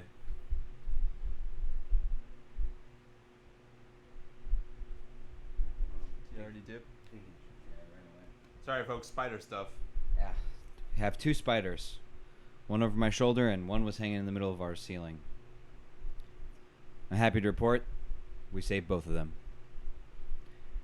Mission accomplished, folks. Strengthening the transatlantic partnership with the U.S. Germany. Now listen to a question by the Middle East is facing major threats to security and stability, especially from Iran and other terrorist organizations like Hezbollah and Hamas. This shadows new opportunities created by normalization between Israel and Arab states, and I hope in the future peace between Israel and Palestinians. In light of Germany's important role in strengthening the transatlantic partnership with the US and the special relations with Israel, what specific practical steps should Germany promote to confront the regional security threats and to promote peace between Israel and the Palestinians? Herr Scholz, wenn ich wieder bei Ihnen anfangen Mr. darf. Scholz, if I may start with you again. Also im Iran hat sich gerade In ein Iran, a so-called hardliner has just won the presidential elections, whether the outlook for the JCPOA will get worse. We'll see. I mean, it definitely didn't get better, but Germany and the EU continue to bank on it. If you were to become chancellor, where would you draw the red lines? How far do you go? Also, when you keep the security interests of our partner Israel into consideration, because they are essentially affected. Well, our joint task will be to prevent Iran from developing and using missiles and equipping them with nuclear material that could reach Europe, Israel. So the negotiations on the JCPOA are of utmost importance for the security of the Middle East, Israel, and Europe, this isn't and we the cannot Canadian underestimate debate, it. right? It's going to be cumbersome, it's going to be difficult, and will become more difficult in light of the elections that happened there. But the fact that it is so difficult and tiring doesn't change the fact that it is a threat for Israel, the Middle East, and Europe, and consequently, we need to stick to it and try to achieve a good result. And we hope that we will have an opportunity to achieve something with the new American administration in spite of the bleak outlook that you cannot gloss over. And the second thing that always needs to be clear, irrespective of what we're doing, Israel can rely on us, and we can ensure Israel's security by clearly stating that we are willing to support Israel's military equipment by exporting arms to Israel. And I've always thought that was correct. Mr. Laschet, you believe in a dialogue. Federal Chancellor Merkel has never invited the Iranian president in all these years, and this is different from the French. What would your approach look like? Would you follow the French example? A visit of the Iranian president is not pending. I mean, a hardliner just won in Iran, but President Trump. Let's be clear, the Iranian president is not the real head of state. Leans against Iran, discontinued the JCPOA, not super important. Started sanctions, and the result was zero, nothing. So the hardline also isn't beneficial, and I mean the hardliner was voted into power after 4 years now. So it is right to try to come back to the process of achieving the agreement, international control of the nuclear program. So these talks are right. And Ms. Livni also asked, what do you want to do as Germany in order to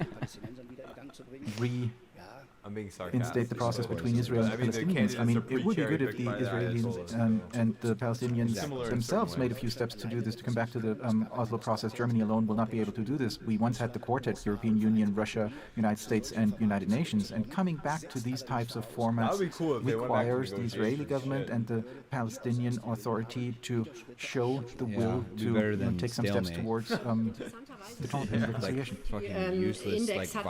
The Munich Security Index has analyzed the biggest threats and risks. They've carried out a survey among the top 10 or even top 3 risks. COVID-19 pandemic. Let's play a game and see if we can guess what these things mean. Okay. Klimawandel allgemein. I know allgemein is that's the French word for Germany.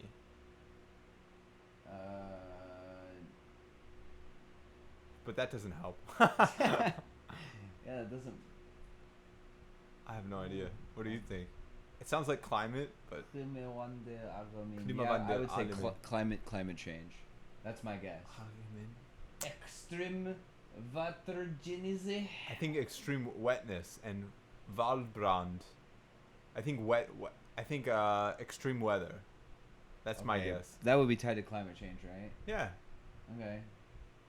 3 natural disasters. Lebensraum, living room. Because I remember Lebensraum. Lebensraum was like a thing from like the Nazi era where they were talking about expanding the living room for Germans, like the living space. So like natural living space. Restoring, maybe? Restoring, like... Oh, maybe. Natural environment. Number 4. I really have COVID-19 pandemic. I think it's that's what D. I think this is what they just talked about. This is the Israel-Palestine issue. Probably. Number 5 is also very confusing. It's obviously radical Islamic terrorism. Radical Chinese terrorism.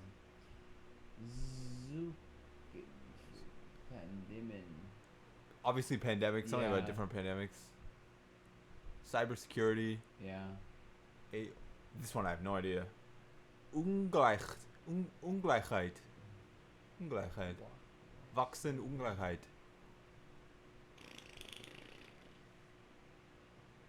No idea. Mass immigration. Yeah.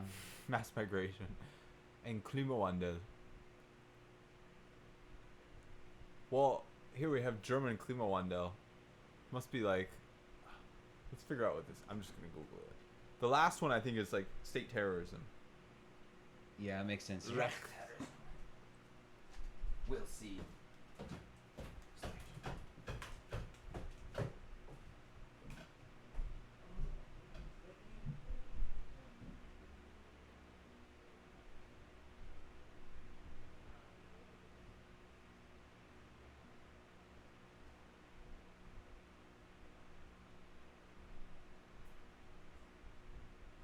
Jordan just disappeared. I was just telling the viewers that Jordan just disappeared. Klimawandel is climate change, so it is climate change. Okay. And then what's allgemein? So you were right. That's what you said. What did I say? You said it was climate change. Yeah. I'm usually right, folks. Allgemein means broadly. So broad climate change. So this one is So climate change more broadly. Yeah, broad. And then 9 is like extreme weather. Extreme. Yeah. Oh, that's number 2. Okay. So number 9 is what? Probably mass migration. Mass immigration. And climate change. What's als Folge von Krieg oder Kilometer?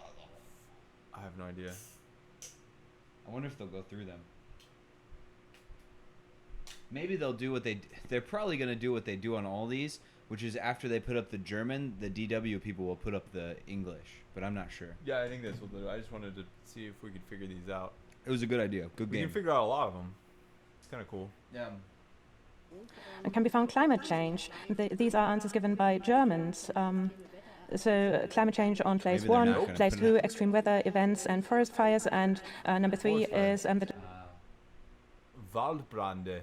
Waldbrände. Wildfires. Oh, yeah, wild, I guess, is... Wald is like wild, and Brand is like fire, I guess. destruction of natural habitats. Ah, habitat. So Lebensraum is like living space, is like habitat. And Zerstörung is destruction. So the top 3 risks are related to climate change and its consequences. It would be easy to ask you now, Ms. Baerbock, because you are nodding, so I'm not asking you the following question, but I would like to ask this question to Mr. Scholz. If you were Chancellor, why does he get the first round like every question? How would you respond to this kind of risk perception, and what would your foreign climate policy look like? First, this is very plausible. These are threats that we are facing, so all we can say is the citizens show good judgment here. They see what we will expect in the coming decades. So stopping man-made climate change will have to be one of the important tasks of a future German government, but also at the international level. So like really 7 minutes. I made sure that that we will make more funds available to combat climate change. This has been ensured in the run-up to the international agreements. We also need to do this. The people I talked to, so the ministers of finance and I don't think so. I think she was just trying to tell us. She was being a very nice viewer and telling us. Enough to do something individually and separately. We need to cooperate and cannot, threaten imposing tariffs on each other because we all want to protect our own measures. No, this needs to be a project of cooperation, and it is my impression that this is going to be a huge task during Germany's presidency of the G7 should be one of the important challenges. And the third answer, her name indeed for is Abby, one but of it the could be a big baby aspects Peng. of humanity, we need to show Baby the technologies that can be alternatives to gas and coal, and we need to show this here. We need to create the possibilities of using something else than what is being planned in many countries at the moment.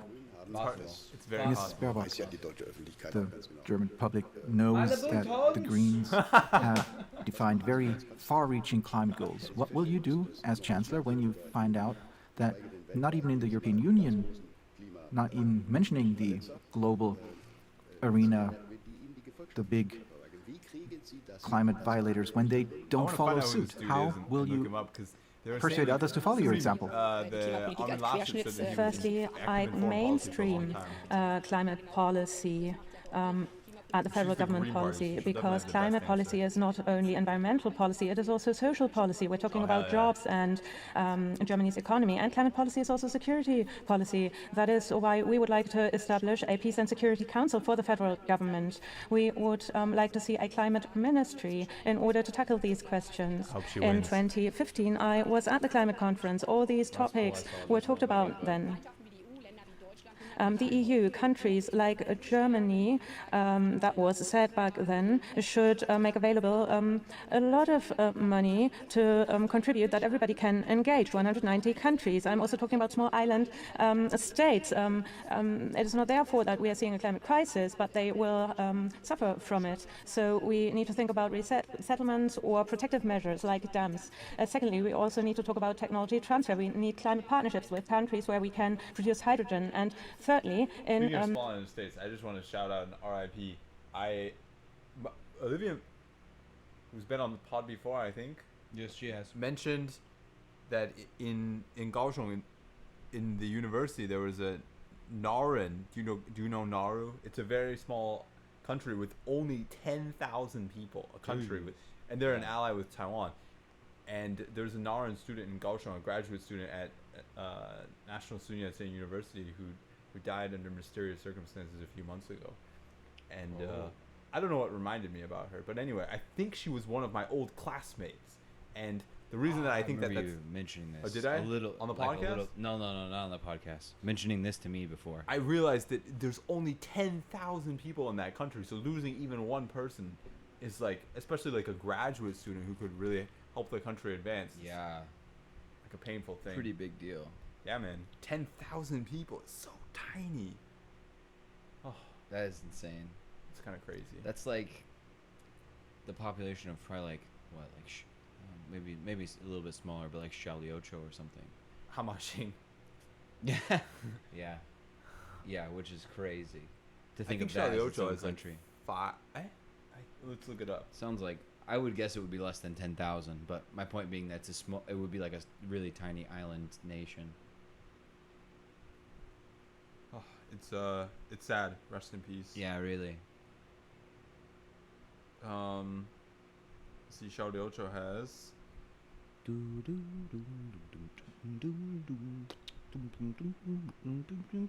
Abby says Green Island has 3,000. Are you talking about the 3,000 people that just went to travel there? That's funny. Xiaoliuqiu is 12K, so approximately the same size as Xiaoliuqiu. Yeah. In terms of I didn't think they would have that many people. I mean, Xiaoliuqiu is like one of the more populous outlying islands, but still not that big. It's not that big, but it's dense. Oh yeah, Abby was making the same joke that I just made. That's crazy. Is there a delay with our chat here? Yeah, because there's a little delay in our audio going out, and then so they hear it, and then they'll text, and it also takes a little bit. There's a little delay, which is good when there's a bunch of people chatting, but not so helpful when we just have Miss Baby here. Baby Bong Ping. We need to continue our path towards the 1.5 degree goal. I've made a proposal here, a pact with industry. We need to see a climate neutral industry. Like this, we will not only protect the climate, but also secure jobs in Europe and Germany. It's all in good humor. Mr. Laschet, the competences of the federal chancellor, would a federal chancellor Laschet consider climate policy or climate protection to be so important that it would be the task for the chancellor? What is the biggest challenge? And I mean, what's interesting, you probably asked the citizens, they mentioned the 3 topics, what are the biggest risks? And we answer them with a foreign policy look. Because this program is dedicated to foreign policy. That's okay, Ms. Hassler. I mean, when you ask people about what's the most important challenge, they say climate change, man-made destruction, and we rightly say this is a global issue that also has effects on the international community, which is what John Kerry, as the special climate envoy, is doing at the moment. I think we'll need something like this in Europe as well. There's the responsible commissioner, but not equipped with the same power that John Kerry now has from an economic, political, and financial point of view as part of the foreign policy, etc. So this is the one thing we need to do, and the second thing is we need to make our German contribution he can write very domestically. Some people say it's only 2%, but if we show that we succeed in bringing the strong industry that we have into climate neutrality, and steel, chemical, and other industries, automotive industry that 20 years from today is still in Germany but is climate neutral, then this is a huge achievement, which doesn't only affect the Minister of Environment. They have fucking 90 minutes are going to a close, in but Xinjiang right now. Volkswagen is one of the most terrible companies in the world, but as far as So other German companies. let's confront you with some questions that you please answer by clear yes or no. Please don't give long explanations. Bavarian And these are questions to the 3 of you. I will always start with Mr. Laschet, then Ms. Baerbock, and then Mr. Scholz. in motorcycle engines, in comparing different countries. Will the government, and the best under quality was your leadership, unsurprisingly do the following by Japan. 2025? And Germany, Will you I mean, decide on the Harley was procurement one of armed drones? I was talking to Olivia about this. She's like, "Oh, Harley must be really good, right?" I'm like, "No, they're one of the worst in the world." Say my opinion middling is ones. we And by the way, the worst already in the started the world, Eurodrone. the worst. Ms. Baerbock, by 2025, Ducati and if it's clear what they will be used for. No, this is just motorcycles. Just like heavy bikes. By Ducati and 2025, will your government abandon Nord Stream 2? No. Yes. Depends on the development. In general, no. By 2025, will I know you Ducati, reach the 2% that's goal? The only one I can think of right now. In der Finanzplanung sind wir bei In our financial plans, we're at above 50 billion, but not 2%. That's a no. That's the wrong way of measuring it. Murdering it? We're talking about an additional 19 billion. If Foreign facts policy play a questions role, cannot it's be an answered by yes additional. or no. What was the other one? Aprilia. Oh. Aprilia. India and Germany were like around the middle. India being Royal Enfield, Triumph being somewhere around there. I can't remember what they Triumph were. and Enfields have pretty decent reputation. Well, Triumph is in the UK still, I think, and Royal Enfield is in the India. And the India. But they've improved their processes a lot actually, and they're like, for the price point, they're really good. Yeah, I remember you talking about looking at their prices. It sounded quite cheap. Oh, they are. In the U.S., it's like, I mean, especially compared to like Taiwan, which is a joke. But in the U.S., I mean, you could get like a 650cc bike for about $5K. Yeah, that's quite cheap.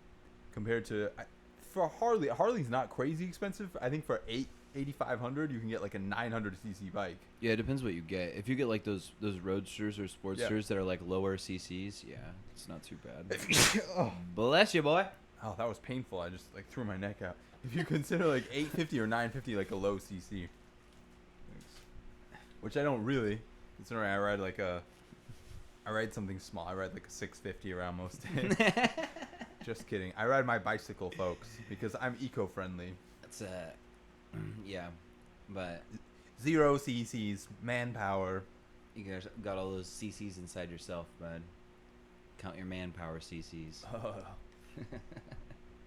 That are slowly shrinking through the pandemic. What do you think of German cars? Just to give them one more digression. Well, I don't like that most of them have ties to the Nazis. Do they still? I mean were they restructured at all? I don't know. I don't know, but here I am wearing Adidas shorts. Oh yeah, gross, dude. It's okay. They're probably fake. That's probably true.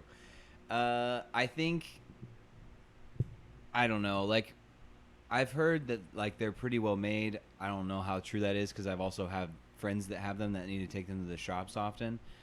I like, and I don't think they look that like Mercedes. Like everyone, so many people in Taiwan love to drive Mercedes.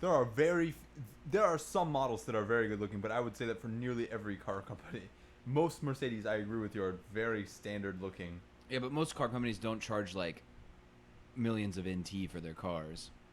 Imported ones often do. Like I think Nurse's Volkswagen probably costs the same as like an entry-level Mercedes, simply because the import tax is so high. That's ridiculous. The only like one I really like the look of is like a 90s Beamer. I like that old like boxy car. You like boxy stuff? Depends on the car. Depends on the car, but I like for BMWs, like I don't really like the looks of their new cars. I like their like slightly older models. I think I don't have a good I don't have a strong impression about BMW, but I had an old boss who had Mercedes, and I used to ride around in his Mercedes models, and I found them to be very chintzy, a lot of plastic, and like kind of low quality materials. So I don't see why anyone would spend more on that than a Japanese car, which objectively probably has a longer product life. Yeah, depends on what you're buying, but it certainly does. I don't know. I've never owned one. I'd be willing to try Audi because they have a decent reputation, and I do like their styling better than. Their style is nicer than the other two, I think, that we've mentioned. I like their logo. The little rings. Yeah. The half Olympic logo. They're spitting all over the Olympics. It's like an anti-Olympics. I do hate the Olympics, so that's why I said that. Something. Just to get your support on my capitalist statement. Are there any other companies out there? Car companies? In Germany? I don't think Volkswagen. so. Volkswagen, you already said, was like Nazi, I modern and historically Nazi company. when I was in who cheated on their they cheated on their emissions. emissions tests with their. I think some of them were with the diesel cars. I like the. I used to want to get one of the Golfs, which is like a hatchback, like in university. Part of that was because I was a Odd Future Wolfgang Kill Them All fan, and I wanted to put a Wang under there. It would say Golf Wang, which of course I'm glad I never did. My friend in high school had one. All right, I don't know. I just thought they were Loved like it. I thought they were like a decent looking car, and You put a very expensive subwoofer on there that would make everyone angry. that's not something I would have done. I never had like an expensive stereo in my car. I never had the money for that. I don't know. He had the money for that. I guess he was like older than everyone, but maybe he had a part-time job. I think he got a lot of, just like all high school students who get cars, they get it from their parents more than anything. Yeah, that's usually where it comes from, right? Yeah, because it's impossible to maintain the insurance and the gas on something like that when you have a part-time minimum wage job. Yeah, I guess my parents helped me pay for insurance, but I pay for gas and maintenance on mine, which was good because it made me do a lot of the maintenance myself. Huh, if you can. Yeah, I had a 90s Ford Ranger as well, so Yeah, so those are probably slightly easier to fix than like truck that was older than me. It was I love that truck though. Speaking of Nazi companies, Ford is also a Nazi company. Yeah, that's true. That's true. Yeah, Ford, not only just like similar to Volkswagen, like they were like kind of a Nazi company before the Nazis as well. Just horrible labor practices, like slave labor practices and stuff. I just meant because the guy was a Nazi. Yeah, Henry Ford was a terrible anti-Semite, and I'm sure racist in many other ways as well. I told you my high school we had a lot of those heirs. I remember now we had from my elementary school all the way up. She was, I guess, one of the heirs' grandchildren in our school. That's why we need hefty death taxes. We had a lot, man. We had Hormel. You know Hormel Yeah, chili, yeah, the chili. and Spam. Ugh. They created Spam. Yeah. We had Ford. We had the guy. And I don't say to Spam because it's like considered like a, because some people will take that. meat.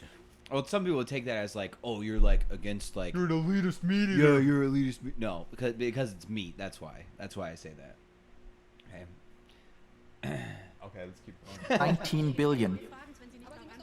So close. You have to accept So our far. answers, but not if they are too long. Mr. Laschet, will you reach the 2% goal by 2025? Forecast closer, but no. By 2025, will you support Ukraine militarily? In dieser Frage liegen viele Dinge, die man sich There are a lot of things involved in this question, but I understand it in a certain way, and I'm saying no. This is not what it's about. The support that we now have with the Minsk process and what we've been doing so far will be continued, also with regard to the security of the country, but this is nothing where you have to answer in a funny yes or no. Okay, I understand that well. Ms. Baerbock, we need to see the withdrawal of Russian On troops. that question, some of them he was kind of a no answer. Foreign policy question, answering it with just yes or no, but if everything stays the way it is now, no. So let's make things a bit easier. Our questions always pertain to foreign policy here. By 2025, will Germany stand up in the EU for qualified majority voting in foreign and security policy questions? Yes. And that means that we won't see it by then? I think it will go very quickly. At the moment, we've achieved a lot with regard to the recovery program unanimously, and we unanimously need to decide that we want to switch over to the majority principle, and we don't even need to change the treaties. Yes. Yes. By 2025, will you continue arms deliveries to authoritarian regimes in the Middle East? Oh, good question. And we're talking about your government. Will this be continued by 2025? We cannot answer this question. There's a difference between Israel and Iran. You cannot mix this up. So let's take Israel out of the equation. Let's talk about authoritarian regimes. Will there be arms deliveries to such regimes? No, because law needs to apply. No arms. Was there like a translation gap, or was she implying that Israel is an authoritarian state? No, she would. What it sounded like she was saying that Yeah, I wasn't exactly sure who was supposed to be talking, but it sounded like she said, we're not talking about Israel because you can't make that comparison. I don't know. We can't make the distinction between Israel and But she Iran. said distinction. I thought she said we can't make that a comparison. Oh, maybe I remember. But I don't know. It was very strange because it was flipping the camera back and forth, but the same person was talking the whole time. Because of the delay and the Yeah. Exports to war region. Mr. Scholz. Regardless, I like her I answer. think that we will end smartly be able to arms continue sales. the cautious course that we're currently. But she only mentioned Iran. I don't think Germany sells to Iran anyway. Obviously, the problem is like Saudi Arabia and those other states. Yeah, I don't know how many Germany sells to though. My question is, how do you define what authoritarian specifically means? Does it mean, because there's electoral authoritarian states like Russia? If you look at Russia on its face, Russia has what it calls free and fair elections every few years. It just kills all the opposition candidates. Even if they don't rig the ballot boxes, there's no realistic opposition candidate that could or is even willing to run. So does that make Russia not an authoritarian state versus like a place like Hungary where they do very ugly things but they win through technically fair elections? Yeah, I mean they're doing things like making it easier for them to like make it harder for like judges to like rule on laws and stuff by like does that make it authoritarian? Making their See, that's the thing. You don't have to answer. No, I know, but I agree with you because it's like, where do you draw that line? Where's the line? Exactly. So it's tough, but saying no is a good answer, but but in practice it's a lot more difficult. Yeah, I mean, yeah, it's definitely difficult in practice, but that's everything. That's why debates are interesting, and I think they're useful as a tool, but it doesn't give you like the full picture. This has been the driest debate I have ever seen in my entire life. It's very relaxed. It's relaxed, and there's like this guy kind of goes after the Green Party candidate a lot. I think because he feels like they're like in competition. But it's weird because they're not. Yeah, I mean it's this is the most recent poll that I saw, which has the SPD at 25%, the CDU at 22%, and then the Greens at 16%, and then a bunch of other. They have.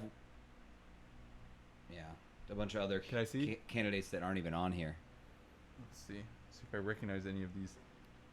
The left, AFD, I think is the far right party at 11. FDP, I don't know.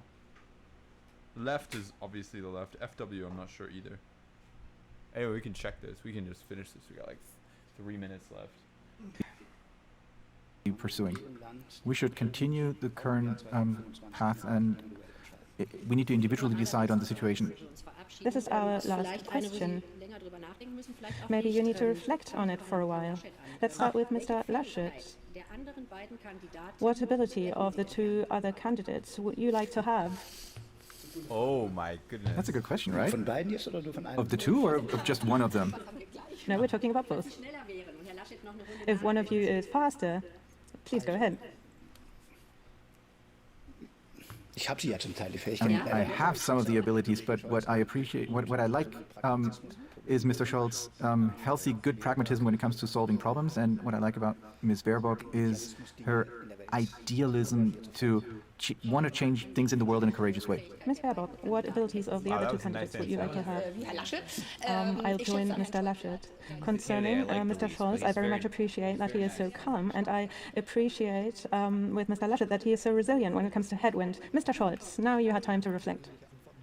Well, as we can give similar answers, I'm going to give a slightly different one. I appreciate about Ms. Baerbock her great commitment, and with Mr. Laschet, the Rhinian character.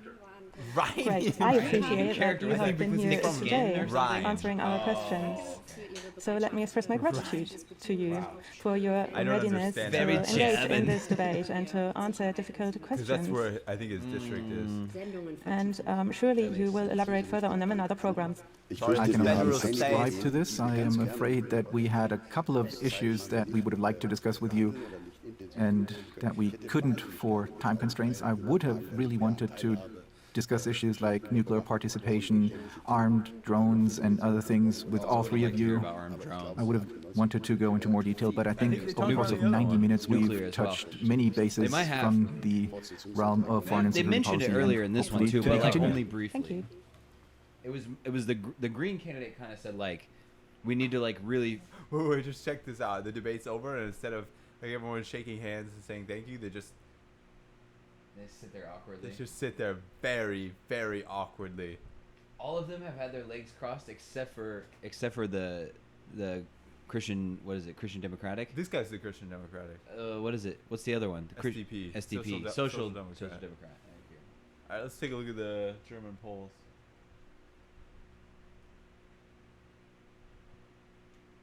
Do you want me to send you this? I'm sure I can find one pretty fast. I would assume so. This is from a few days ago because I think some of the results should already be coming in. I wonder. I was looking throughout the night when we were. Look at this here. The Green Party is ahead. Although I don't know again when this is August 5th. So That's here, pretty old. They have the CDU #1 in green too. Yeah, it's very, very old. Now it's definitely different. This is from 20th of April. Oh my gosh. I wonder if they have some limit on polls because like Taiwan has a limit on when the last polling can be done. Yeah. They cut off polling before the end. Okay, so let's take a look. Look how wildly it's fluctuated though. Yeah, I think especially around the two debates. Yeah, probably. So the Green Party. Oh no, that's not because the debates probably happened in the. Why did they have October of 2021? The debates happened in like the last few days, so there must have been something that happened around May. I assume the pandemic. Well, the Greens dipped crazily. Yeah, they were #1 for a little while. Yeah, technically in the lead for like a couple weeks in May there. And the Social Democratic Party in the last few weeks has also skyrocketed through the debates. I think it's probably, if I had to guess, something similar to Canada, where people realize that they don't necessarily agree. I don't think there was much substantively said in this debate, unfortunately. But not really. Yeah, it's kind of more of a feeling you get for the candidates. Exactly. Than a real. Do we have any trash we need to take out? Because the trash truck's here. Oh, is it? Yeah. Let me take out the compost. I already. What compost? Oh, this compost. It's 1 minute away. I just heard it a little bit, but it's 30 seconds away. 30 seconds away, folks. I don't think we really have any other trash, though. Everything. Oh, we got fruit flies, boy. Fruit flies. We got fruit flies. Abby's watching. We could just watch the news with Abby.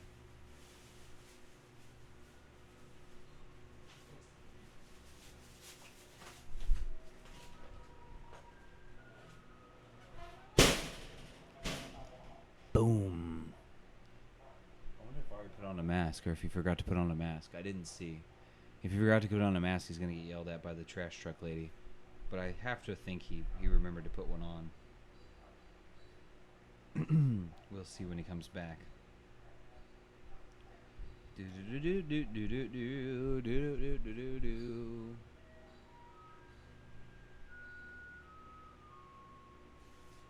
hear the beautiful trash truck music, everybody? Or maybe we'll watch some news with Abby later. She's watching Taiwanese news. She abandoned our stream because she's a coward.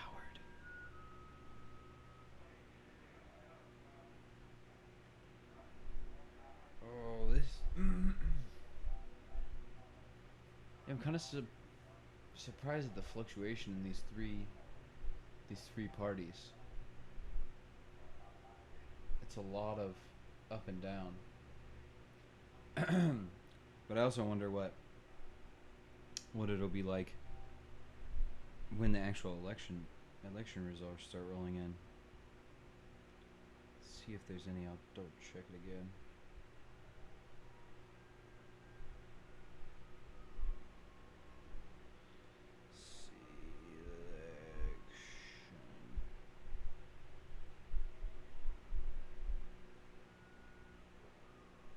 Germany.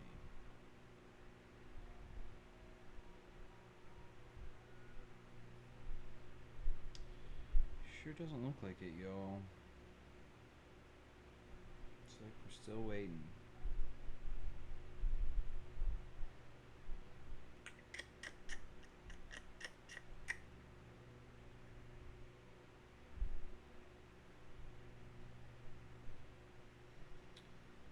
Let's read this. I bet Ari. I bet that Ari's got caught talking to someone. So let's read this article. As the clock winds down on Germany's election campaign, it looks increased. This is from Politico, by the way. I'm gonna give you the title: SPD in pole position as German campaign enters the final week. This is by Matthew Kartnischung. Sorry, I pronounced your name wrong. As the clock winds down on Germany's election campaign, it looks increasingly likely that Angela Merkel's Christian Democrats will be exiting the halls of power, with the Chancellor clearing the way for the first center-left government in 16 years. Reading Dr. Seuss. Yes. I will not eat them with a fox. I will not eat them in a box. I will not eat them here or there. You're a real bastard, Sam, I am. That's how it goes, right? Ron Paul would be so proud of you. It was Rand Paul who did that last time, right? So I'm saying father. I don't remember. One of those losers. I just want to look up these parties really fast. Really? Oh, did it cut the sound out from under us? Is it still low, Abby? Test. No. Looks okay, right? Yeah. Can you hear us, Abby? It may have been because I was away from the mic. Let's see. What was the party here? AFD I think is the far right, and then FDP. Let me see. AFD. Party. AFD party. Alternative for Germany, right-wing populist. Yeah, definitely. And then FDP. These ones I've heard of before. Yeah, for sure. The AFD, they're nasty buggers. FDP is a classic liberal party, like classical liberal, formed in 1948 liberals. Like David Rubin. Who's that? You don't need to know. He would just make you angry. Why? I would call him a grifter. Like actually. Like Brett Weinstein. Yes, similar to old Brett. I don't know if Does Brett make money off his podcast? He definitely does, man. Okay. By the way, like. Let me turn this off because this is shiny. Nah. It's okay. It's okay. He sued his university for like hundreds of thousands of dollars over that thing. Like, I don't know. Like, you can be upset at the university and you can be upset at the president and stuff like that. But at the end of the day, he needs to make an income, right? And he's no longer a professor. He's making his income from this podcast. So of course he's got an incentive to increase his his listener base and make more money. Like, so I would say that's grifter-like behavior then. I wasn't sure how much money he made off that, or if he like made most of his money off like speaking fees or something. Maybe he does. Which could also be considered grifting-like behavior because I'm sure his speaking have side is jobs. Right. We would, but the other thing is that you say we have side jobs. Yeah, but we wouldn't. I don't think that we would be grifters anyway, even if we made all of our money off the podcast, because we're not selling something that is bogus. We're not lying. No, we never lie, folks. We never lie, folks. We always tell the truth. Sometimes we misrepresent the facts, but it's always on accident. we always issue corrections. Like usually if we have a mistake, we correct it on the pod. Like the same pod, but definitely the next pod will correct it. And we also don't like self-proclaim ourselves as like scientists and ambassadors, and then state like tenuous scientific evidence that's unproven as complete fact and consensus. Like, so it's not really. We can't compare ourselves to that. Yeah. All I'm saying is, it's. Anyway, Dave Rubin, grifter. Brett Weinstein, grifter. That's all I gotta say.